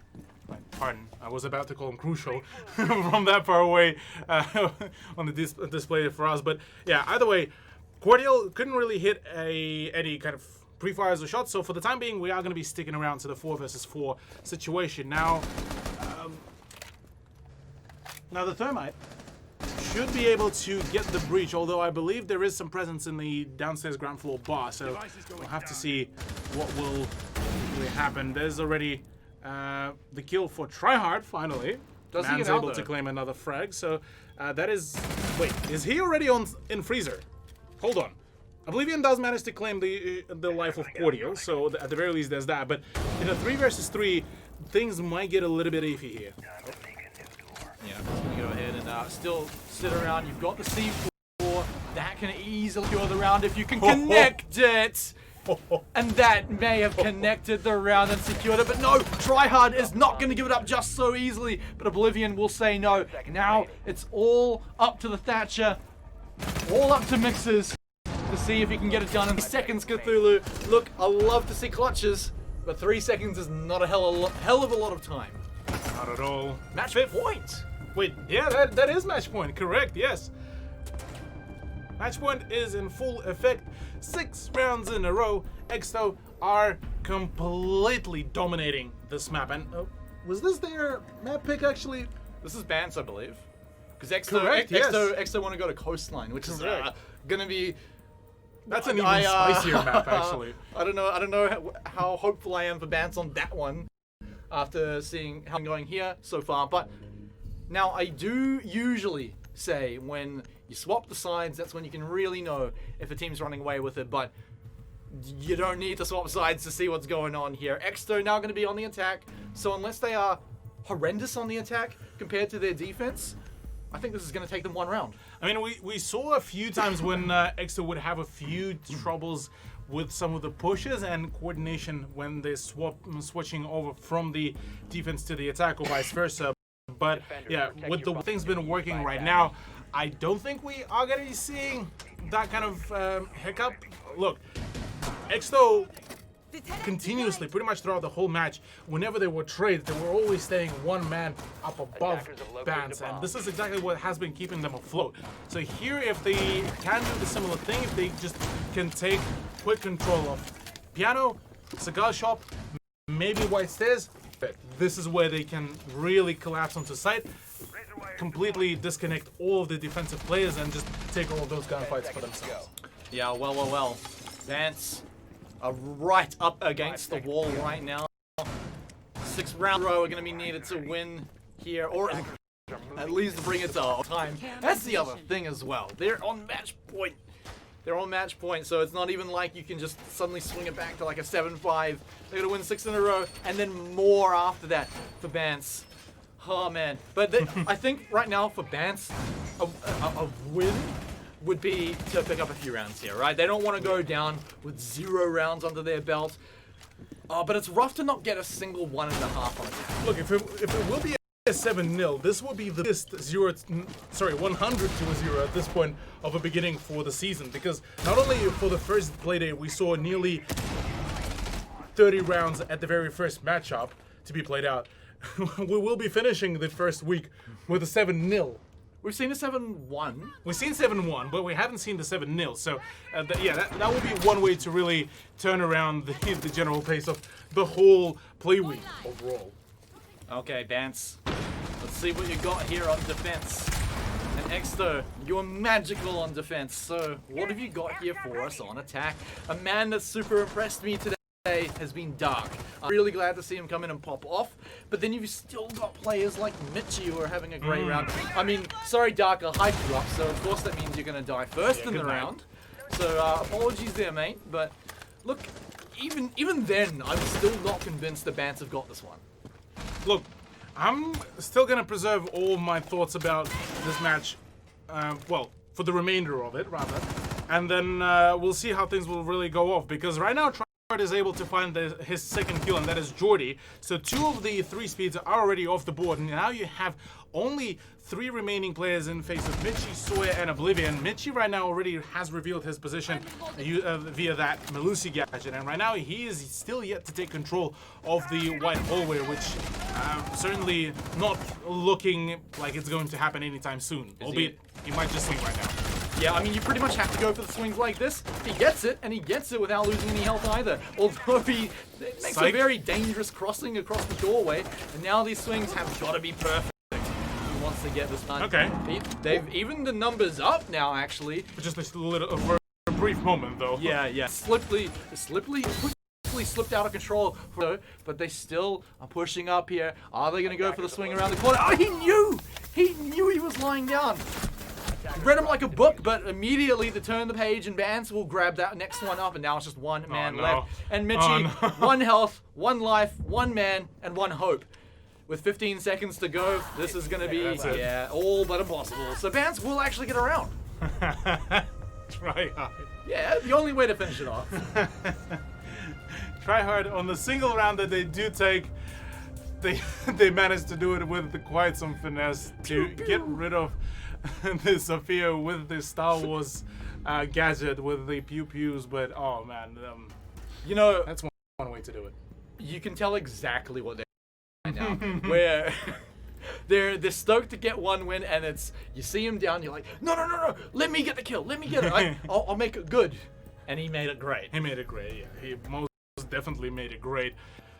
Just like that, no more of the 7-0, and the 7-0 dream is dead, at least for this very map. But Exto don't seem to be too phased really about it. Well, or at the very least, I wouldn't be too phased. I mean, well, that's a single round difference isn't really gonna do much. But hey, maybe Bants is starting to ramp up their comeback train here. Yeah, I mean, look, they've got a long way to go. I don't know if they've got enough fuel for that train, but look, Exto have so much room to be comfortable here, like we were saying. Obviously, they have got, all they got to do is win 1 round over the next 5 right now, and even then they can still win it in overtime. So they've got room to mess around, they've got room to experiment, or just room for mistakes. And I feel like that's all that round was Bants caught one of them out, got a kill for free, got out of there scot-free, and then with that, just snowballed it from there. And with some pretty good swings, I might add. But yeah, with that, I feel like Exto should not be too worried right now. But I will hold my breath for Bants. Yeah, we'll have to wait and see what does the future for either one of those teams right now, because kitchen defense can be sometimes tricky if you can't keep your vertical play in check. And with the way how Bants were playing, I mean, hey, they managed to hold off the Barn Cocktail. This one is going to be a whole new beast, and they will have to make sure that their roaming game is going to be on point. That Jaeger and the Legion have some good guns and some good utility to go in for that roam, so only time will really show, because right now Dark is very much keen for a swing-in to get... Maybe Sawyer will be able to assist him in that play, because Legion could most certainly have a really nice tight angle from the walk-in closet. Yeah, you would love to see it if you can find it, but now don't super need the backup just yet. Gonna be flashed on the inside, so it's not just draining the ADS, but luckily for them, no follow-up, so Bants will survive for now, despite being possible permanent eye damage. But Exto Gaming taking this one a whole lot slower. I kind of like it, seeing as you know, they don't need to rush it, they don't need to do anything too crazy. They know that they take their time, they'll usually 9 times out of 10 get the first frag. Or, at the moment, they are trying to hunt down that Ella, that was trying to just run away from all of that heat that was slowly creeping up to her. Apart from that, really, oh, well, Just as she managed to run away from one heat, she ran into another one, and that was the Jackal that was going on a hunt. Oblivion is there to find. Dark does find another one as well. That's already 3 kills split between a multitude of players. But right now, ooh, Try Hard manages to find a shot onto Oblivion, and that is the diffuser dropped right on site. So now the main objective going to be for Exto in the next minute to try to flush out those 2 remaining defenders. And with Dark being so low on health, this could very much still work out for that. Look at how awkward the position is though for Tryhard. Yeah, he's got the diffuser there, but look at the different angles, 180 degrees. He can't even really hide in the corner either. He's got to be kind of semi out on the open, so he's got to go for the swing like that. And of course, it's going to be punished from a position like that. Exto Gaming, it may not be the 7-0, but they'll take the 7-1. Sure will, yeah. Exto finally do manage to close it out. A 7-1 scoreline. What a dominant performance from Exto, no matter what. And I did mention that they could potentially have that one hiccup where in a single round where they were adjusting from defense to offense, which did kind of show through. But apart from that, really, it didn't look really two-faced. I mean, look at this. 2 players of bans were left on a breadstick, which is quite an unfortunate turnout, but at the very least, hey, Tryhard was able to get out of the rut where he was getting peaked in the first few seconds of the round. Yeah, a bit rough for the first part of that, but I mean, yeah, credit to him to come back from that and not let it get to him. But yeah, credit to Exto for a really stunning performance. Yes. Yeah, we had high expectations for them, but I don't know if they were coming in to crush it that hard. But they still have one more map to do it on. They've got to go to Coastline, and luckily for Exto, it's their map pick, and that one is going to be coming up.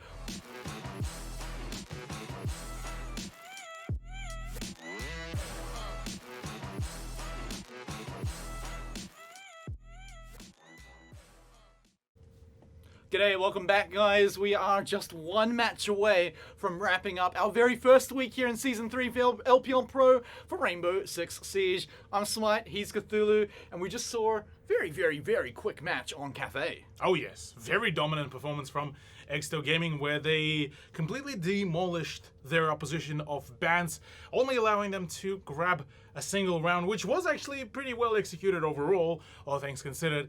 But yeah, I don't think Exto are going to be letting any further advancements rather for bans on their very own map pick. I mean, let's have a look as well at the general performance, well, not performance, rather the scoreline. Exto so far did manage to run away with the first point. They are looking at grabbing themselves the second map win as well to push themselves above now Elemental, who will be dropped down to the second place according to the if you're round going differential. into like tiebreakers around differential. But that is if we shall be seeing another pub stomp from Exto.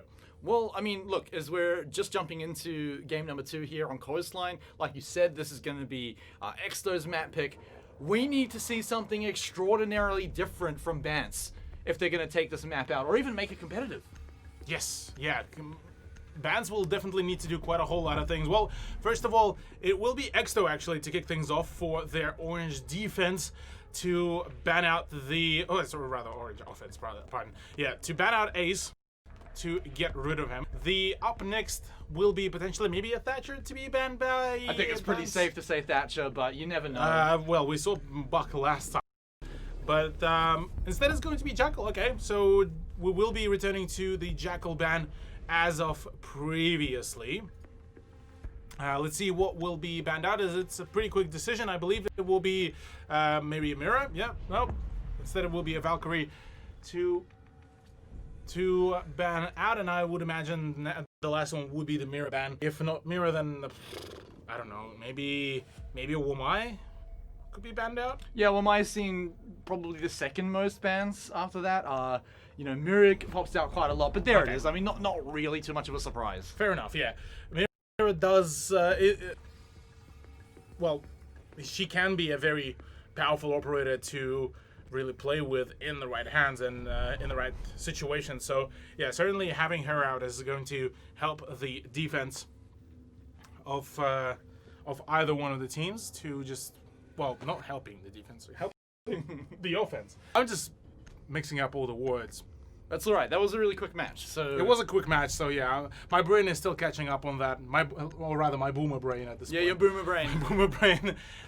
We need to get you that CD. By the way, guys, I was gonna say for his birthday, you should get him the CD Bangers for Boomers. Everyone mail him that. When is your birthday? Is it soon? No, it actually just somewhat recently passed. It's at the end of May. All right. Well, We'll have to wait another year for the boomers. Christmas, guys. Bangers for boomers. Oh yeah. Christmas could be another way, but All right. either way, memes aside, let's have a look at what shall be served up by the Exto defense here. Yeah. So we were saying, maybe Exto are gonna look kind of wildly different when they hit defense. I guess they won an undefined amount more, lost an undefined amount more maps than they lost on defense than on attack, meaning that they won, they won them all on when they were on attack, and then, sorry, On defense. let's roll this all around again. They lost one when they were on attack, Yep. but never lost on defense. Correct. There we go. I tried to make a little dividing by zero joke, and then I totally confused myself. Maybe I'm the 5 seconds to go. Rule number one of casting: don't be quick and try not to be quick. Sometimes you got it. And look, that True, wasn't yeah. even maths. That was just trying to work it out. No one can do divided by zero. Except maybe, Okay, now you got me on that one. except maybe Exto here. It seems like they can do anything against Vance, at least here in this matchup. And now we get to go to their map pick, which, Vance won a single round on their own map pick. And look, it could not be Okay. quicker. It could not. Do you want to go home here, Cthulhu? I'm just like, why are we putting even this analysis at this point? Just, haha, Gango, brr, and Cordial gets just bulldozed here. Like, there's no even real way to sugarcoat it at all. The Vigil plays from Oblivion are absolutely nuts. He gets a double onto Nath as well. Finally, we do see some trade out by, I'm guessing, Holo. So, with Jordy now off the board again, User has been dropped. only to be traded out by Oblivion. Are you ready for a match that's basically maybe even quicker than what we saw on Cafe? Because it's feeling like it here. Very rough start for Vance. I don't think we can put too much into this round, apart from the fact that it looks like every round back on Cafe. Oblivion gets punished there for his attempt to peek with the CZ-75, but yeah, look, this could be a very quick set of rounds, but this could also be a bit of a slower one maybe, because whilst Coastline is a frag central, it can also be a very slow map if you try to overstrat it. I feel like Exto are not really needing to overstrat it right now, but to my point, actually we'll hold our breath on that, because right now it's still a 2v3, and somehow Vance have made it not impossible, but oh no, you walk into that, boy. and that is a disaster. He gets a few shots onto Hello as well, so he's not even on full health right now. The lone man on the attack here doesn't have the, he does have the diffuser, so I mean, maybe, but he's got to get two men down. They know where he's, it's a Wamai, and it is it's a mute as well, so mute, look, yeah. can't even drone him out right now, so you're gonna have to hope these flashbangs are gonna be able to get the job done, and your peaks, your swings have got to be on point. But he's gonna just try and go for the rotate game. He's got time, Cthulhu. Kinda got time, I yeah. mean, 40 seconds to get 2 kills though, but they still are really tracking him. They can hear him running up above. Now that he's dropped down below, this is really where he's gonna hope to find the frags. He needs to go in and make these swings. Almost gets the head there. That was so close, but for now it just drops him down to half. He really would have wished he got that confirmed, but now he's gonna have to walk into their crosshairs, and that's always gonna be a disaster. I mean, Exto, that definitely shouldn't have been as close as it should have been at the end after that opening, but I mean, hey, it's still a win. Look, Exto's confidence is just pouring through all the borders here right now. They're going for all the cheekiest possible peaks. That triple kill by Oblivion should not have been really happening in any other circumstance.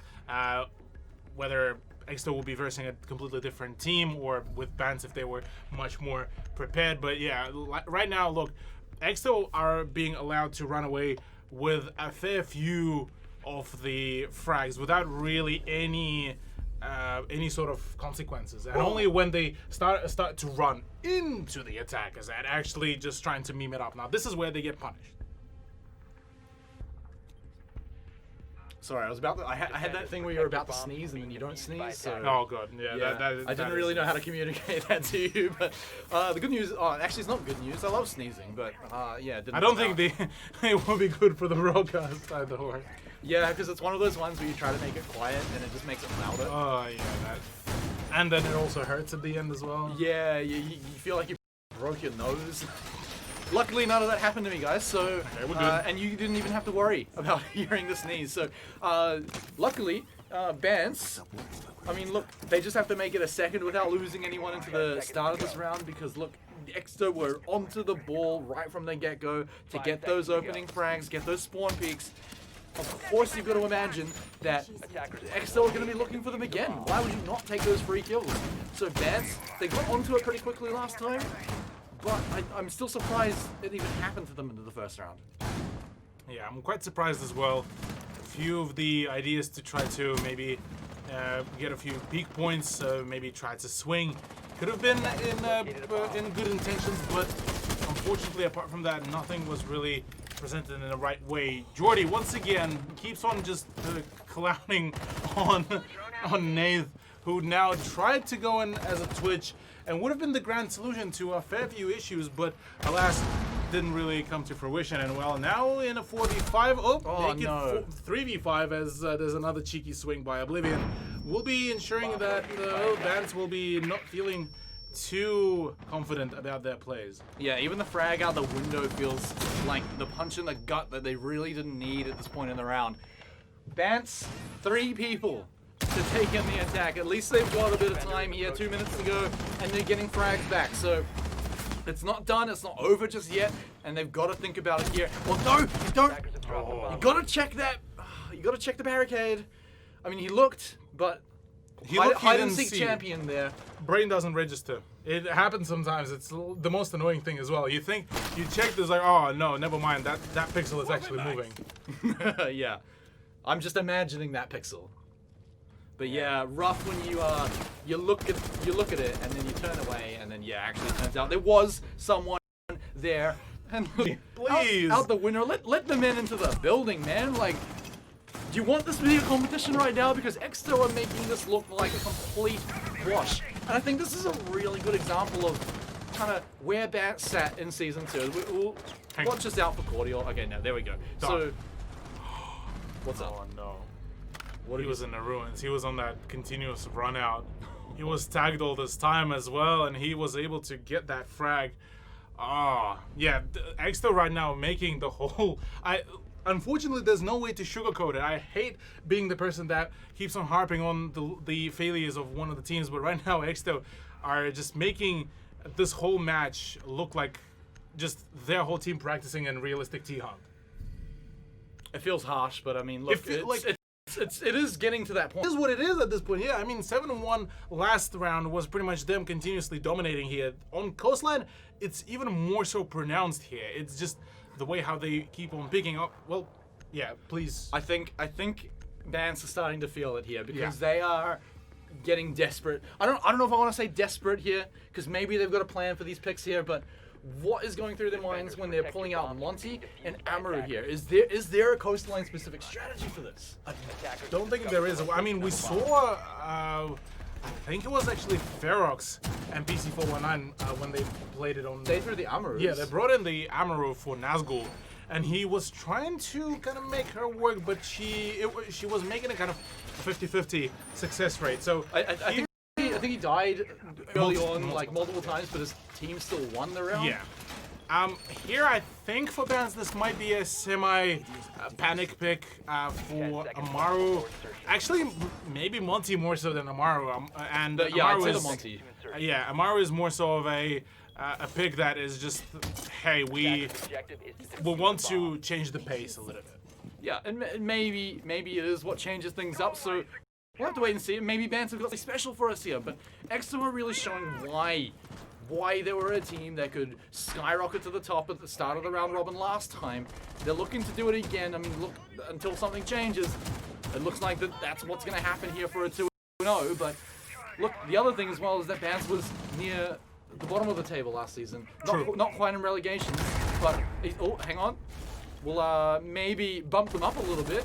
I'd say if they can get their mate back up, if Cordial's going to be able to fall over to the door, I don't know if they're going to be able to get him back up. Yeah, Cordial is a little bit too far away right now from all of his teammates. Maybe if they manage to push away the defense and push them right back onto the side of Sunrise, maybe they should be able to get back to the cool vibe stairs. But right now, Hay is bleeding out. Cordial will be dying slowly. Holo goes down. And right now, this is...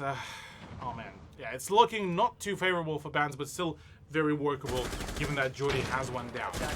Yeah, I mean, look, they got one down, so that's all right. And they're continuing to, unfortunately, get those deaths secured. That one was just the Amaru that was already down, so not the end of the world. I mean, we kind of knew that one was done for. And they kill it with a C4.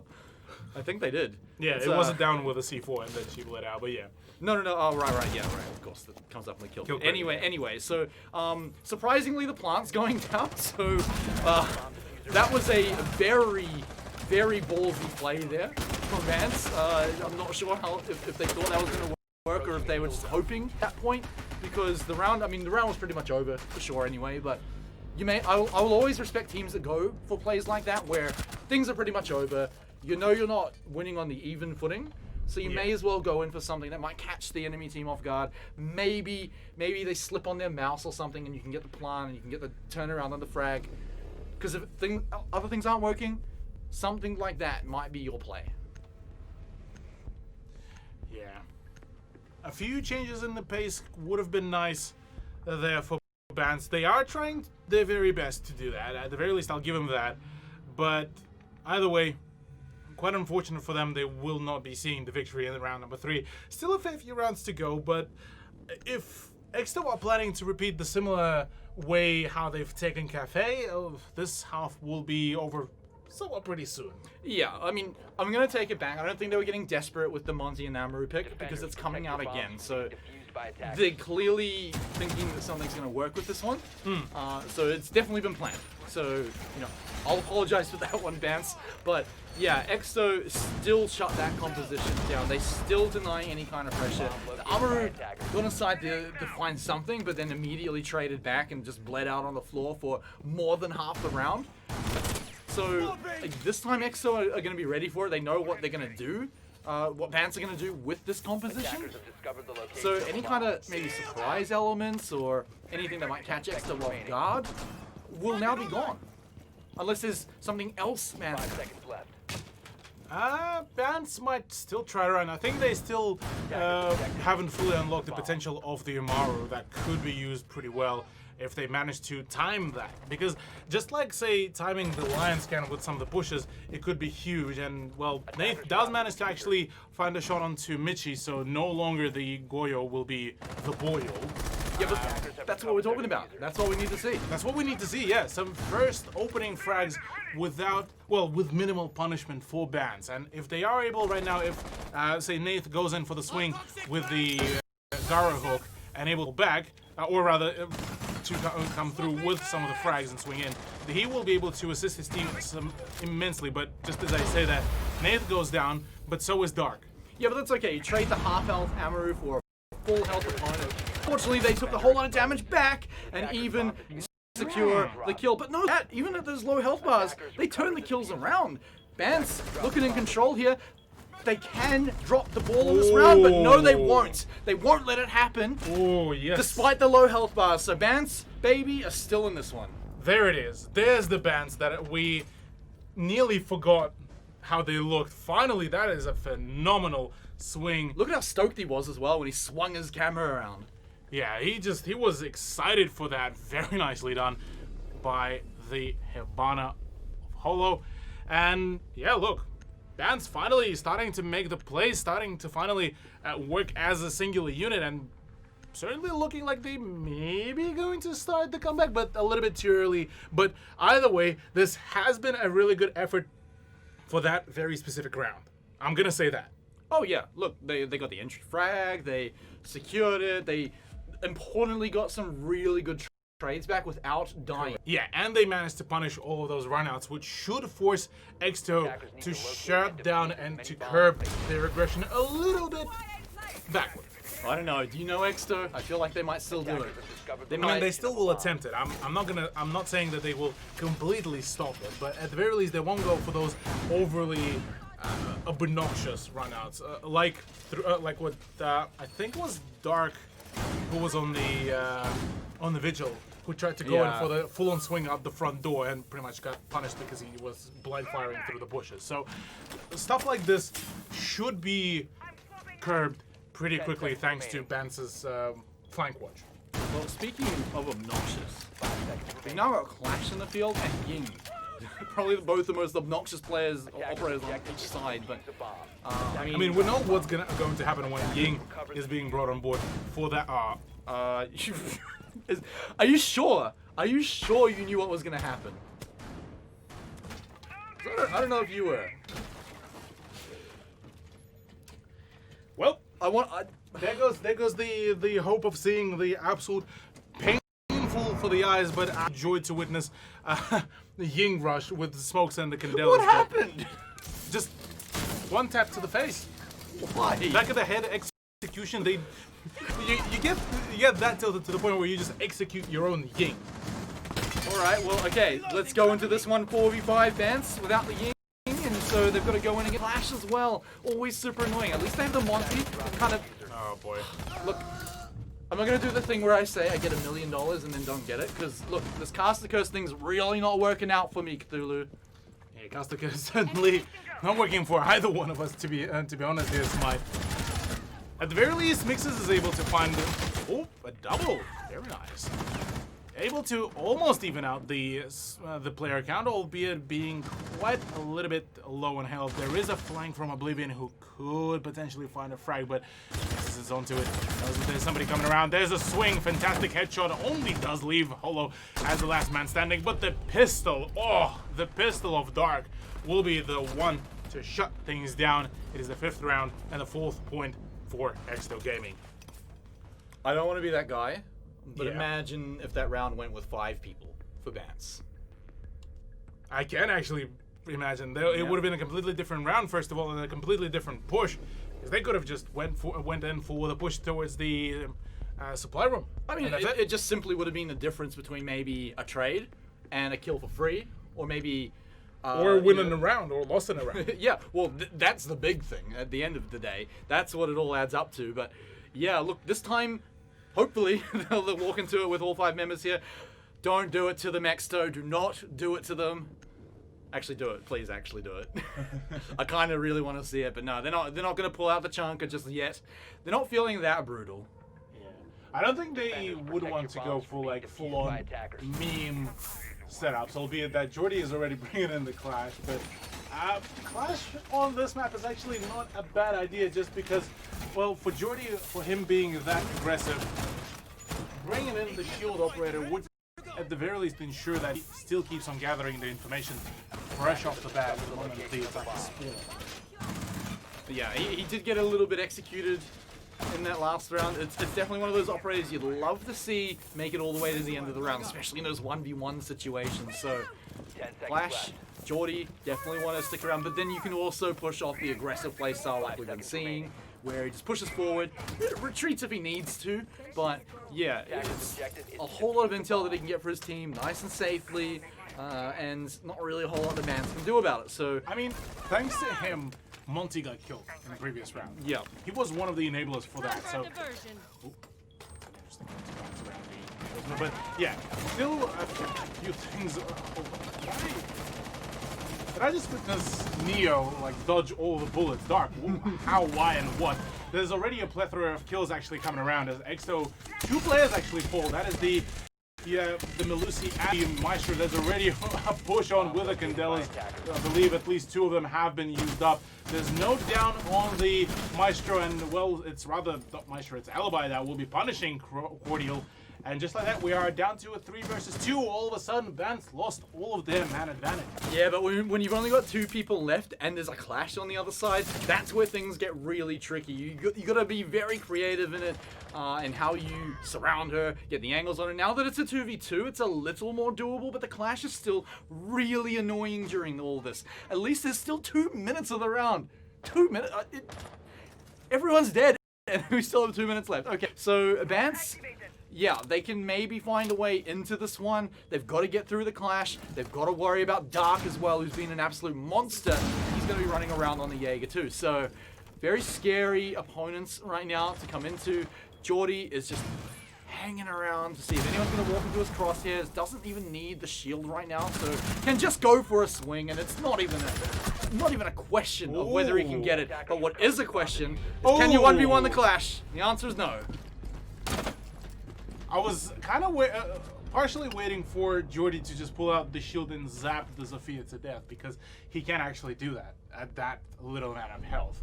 But I don't think he was just planning to take any kind of chances really with that. He just wanted to shut it down as quickly as possible. So nicely done. Extra once again are in a 4-point lead now, even after the fact that the Bans did break their momentum, and will be swapping over to the attack now that Bans are getting the defense side. Curious whether Bans will be able to run away with another point, and whether they will be able to the scoreline a little bit more competitive comparative to the first map. But apart from that, EXO certainly looking like they do want to claim themselves that top of the leaderboard point, and with the choice of Lion, things might get pretty rough for Bance's play, although that Vigil is going to be the direct counter. Oh yeah, so as long as they are unaware of that so far, they may be able to sneak one by EXO. If Bance can maybe take advantage of that, but looking at the Lion, looking at the operator lineup for EXO, so you gotta say, you know exactly. They want to go in, they want to frag hard, get the round over. I mean, these rounds have been incredibly quick, I might add, for almost all of them. I don't think any of them have come down to the seconds, at least most of them haven't. And so I don't think this one's going to be any different, especially now that EXO are the ones on the attack. I mean, the very first attack during Cafe was a little bit of a throttle down. I'm talking coastline. Yeah, talking coastline, yeah, I don't think...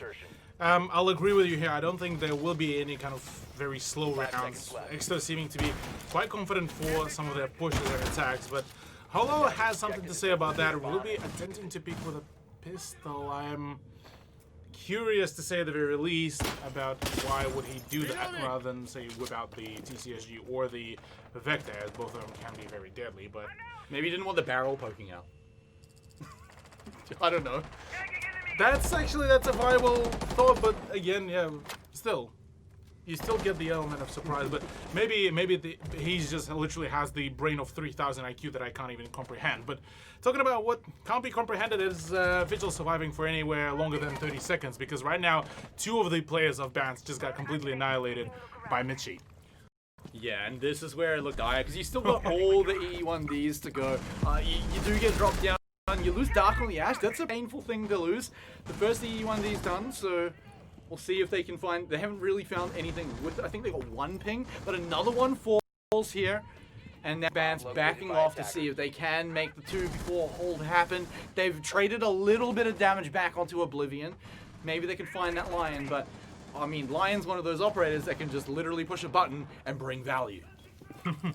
Yeah, there it is. There's another EE1D scan coming out. There's still 1 more, I believe, remaining, and well, we'll be running right into that Lion, into the Predator.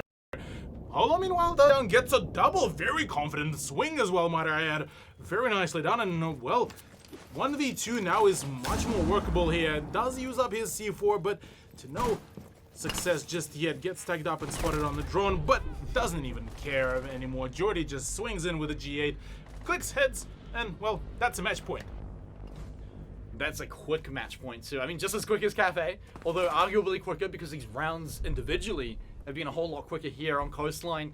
But this one is looking like it's about to wrap up here, Cthulu. I don't think EXO look any different on attack than they do on defense. Maybe potentially memeing it up a little bit harder when they have options to hover Tachanka, but Bance, look, I'll respect the Tachanka if it comes out here, but I feel like it's not. Although I will respect the Cav if it comes out, because that's always an exciting op to see. But I don't know how successful it's going to be. Yeah. Smite. Okay, it's got to be one of them. I guess your wish has been granted. The appearance of the Lord himself will be done here by Bans, as they just want to have fun at this point. Really, they do realize that maybe the dub is not really on the table here, on the cards for them. So instead, they're just gonna try to have some fun. Maybe they will get themselves a few very nice one peaks as well with the turret, because that can very much happen here. The rest of the roster for fans isn't too bad. You got two of the roamers in face of Alibi and Vigil, and then Smoke and Jaeger to kind of reinforce the site and make it a little bit harder to really approach. Whereas on the side of Exo, you got pretty much, it's a jack of all trades of a roster. You have info gathering, you have the utility disposal, you have soul breaching, you have unlimited drones for that matter in the face of Soya's Ayana. I'm pretty sure at this point Exto are just picking. They're just picking their favorite guns, but Oh I my. don't know. Hang on a second. Nice. I've seen this on Reddit, where they just open up every single. Oh my. All right, okay. So I'm already giving Cordial the MVP for picking Tachanka. So you know that Vodafone Mvp Award, he's just already won it. Yeah, right. But coming in here at the end, I think Exto are probably going to get a bit of a surprise in this round, in one form or another. Yes. In one form or another, indeed. Nathan to go in for a run out. He has the element of surprise. There's the run out, does see the target, but just cannot hit it, and the target runs away right under the balcony. Unfortunately, no damage was dealt, and well, only just a little bit of a spook, but at the very least that does allow Michi to head straight into the building, and will be approaching the Cool Vibe stairs. Tachanka the biggest counter to E1D because he just sits on the turret and never moves. he never moves. He's a tank of his own self. Okay, so they do get the first kill here, and they're actually able to start moving along with it. Maybe this could be the round. Another one does fall here, but it is traded so far. They've kept the Lord alive here for Bans, but nope, the Lord falls, and with it soon his empire might go down too. But Exo are still only evening it up. It's not in the bag just yet. It's not in the bag just yet, indeed. Although full health for all the remaining Exo players are there. Drain of the any utility does come out, but Hollow on the flank is there. Last man standing is Jordy, the man, the myth, the legend, the veteran of Exto Gaming, to try to clutch this out to make it a 7-1. But it looks like this might not be happening. There's the peek out. Tryhard will not be allowing this to be yet another 7-1. Man, I was hoping he would like knife him as he caught him down, but no, he wasn't close enough for that one. But It was a hip fire. Yeah, It was a yeah. hip fire at the very least. Yeah, that's all right then. That's okay. But of course, it's the round that they pick Tachanka that they actually win, and actually get 2 rounds now. So yeah, Exto might still be sitting on match point, but hey, look, for Bance, big respect to them for pulling out Tachanka, and big respect for them to getting another win. So there's still a very long road ahead of them, and I'm still not sure if Exto are gonna let another one slip by. And I'm still not sure if that Glaz is gonna slip by, because I mean, look, we're in meme central here, Cthulhu. It could happen. Okay, maybe That won't be happening. Instead, it will be Blackbeard. The meme pick is the Blitz, as Exto certainly would like to close it down with a bang, you could say. Man, I still just remember how, like one of the devs from Rainbow Six said that Blitz originally could attack during the prep phase. Imagine that. Imagine how ridiculous that would be. I mean, I remember all of the bug that did allow you to actually spawn in during the prep phase, but that was just absolutely vile and disgusting. Yeah, well, it's one thing to be a bug and one thing to be like literally An actual designed for it. mechanic, yeah. But luckily we're not faced with that horror. At least not for now. At least not until someone else gets released. You know what's actually a horror to remember? When Blitz was a 2-speed, 2 armor, whilst rushing with his shield up. Back on TT, it was only seen on TTS, thankfully never made it to the live server. But playing against that, you could not run away from it at all. That sounds horrible. That sounds extremely Glad it didn't make it to live. horrible, scary, and Soya. What are you up to, mate? So That's not fair. Why? That's illegal. that's wait, that's illegal. Can't But- do that. Coastline It seems full that of law even and order. it seems that even Exo don't like Blackbeard, and even they are ready to sacrifice him to the player. Maybe that's one way to just rub in the the tilting soul into the opposing team and saying, hey, we'll just take you on a 4v5. That's fine. All right, here comes Blitz. He's rushing right forward. Oh, gets the kill with the pistol as well, so evens up with the numbers. And Blitz, totally a whole lot of fun here. So, Blackbeard or not, it's still looking pretty doable for Exto. Single shield up will be coming around. Mitchie, though, does go down. Same goes for Soy. He's quite low on health. Jordy is extremely low as well. This is not looking too pretty. The cockiness of Exto does seem to be returning back onto them. And, well, there it is. Alibi and the Goyo are able to make the play here. All down to Oblivion and Jordy. 2v4 situation. Exto seeming to be missing out on a few of the positions. But, oh, there's already the frag. Nate does get punished, or rather his teammates. 2v1 situation. Oblivion still on full health, will be whipping out his SMG-11. There might be a drop down, but I don't think it is yet expected. There is a flank around. Maybe a few pre-fires will be doing just the right justice, but not just yet. Has his sights trained right at the doorway. Gets the frag. It's a 1v1 situation. Oblivion could very much close out this round here. All down to him and Tryhard to either win out for either one of their teams. Both of them on full HP and both of them expecting their position. There's the tag as well. Goes in for the pre-fire. The ACOG is there against the holo, but with 55 seconds remaining, not a whole lot of things can be done here for him as he needs to get that frag. He's had so much time to plan this out and even has enough time nearly going in for a swing. That peak was so dangerous and he gets it! The 1v4 I believe at the end there, and he is stoked. You can see it. Exto are stoked because it means they win coastline, they win 2-0, and they go straight to the top of the board. Sure will. A 7-1, 7-2 victory here for Exto will most definitely ensure that they will be kicking off their season on the first place. What a game, what a match, what a series. Just like Season 2. Opening it up, very strong, getting right to the top, while teams like Ferox, like Skyfire, even PC419, all sitting below them because they had to deal with a draw. So, look, I mean, Exo, stoked for that. Of course, we're going to have to wait until they play some of those teams later on in the round, because we know what happened at the very end of last season, but I'm sure they're back with a vengeance. For Bance, I'd say it's back to the drawing board. Yeah, unfortunately for Bans, they couldn't really muster up a whole lot of comeback energy there. They were able to take a total of 3 rounds throughout the 2 maps, but the rounds that they were able to take, they were able to punish Exto quite substantially. So at the very least, there's that, but yeah, unfortunately for them, back to the drawing board. Fingers crossed that they would still be able to, at the very least, contest some of the lesser powerful teams, I suppose, if there is even a way to call them, because right now Season 3 looking like it's going to be an even more of a competitive season comparative to Season 2. Which is crazy because Season 2 was super competitive as well. But guys, let's recap on what we saw today already. First up, we had ShadowNet go up against Elemental, and well, Elemental got it done. They got that 2-0 against ShadowNet. And then we just saw a 2-0 coming out from Exo, and they got it done even cleaner with that. So completely opposite to what we saw last night, which was all draws. Tonight it's all 2-0s. And with that, we have a leaderboard that looks like a whole lot of fun.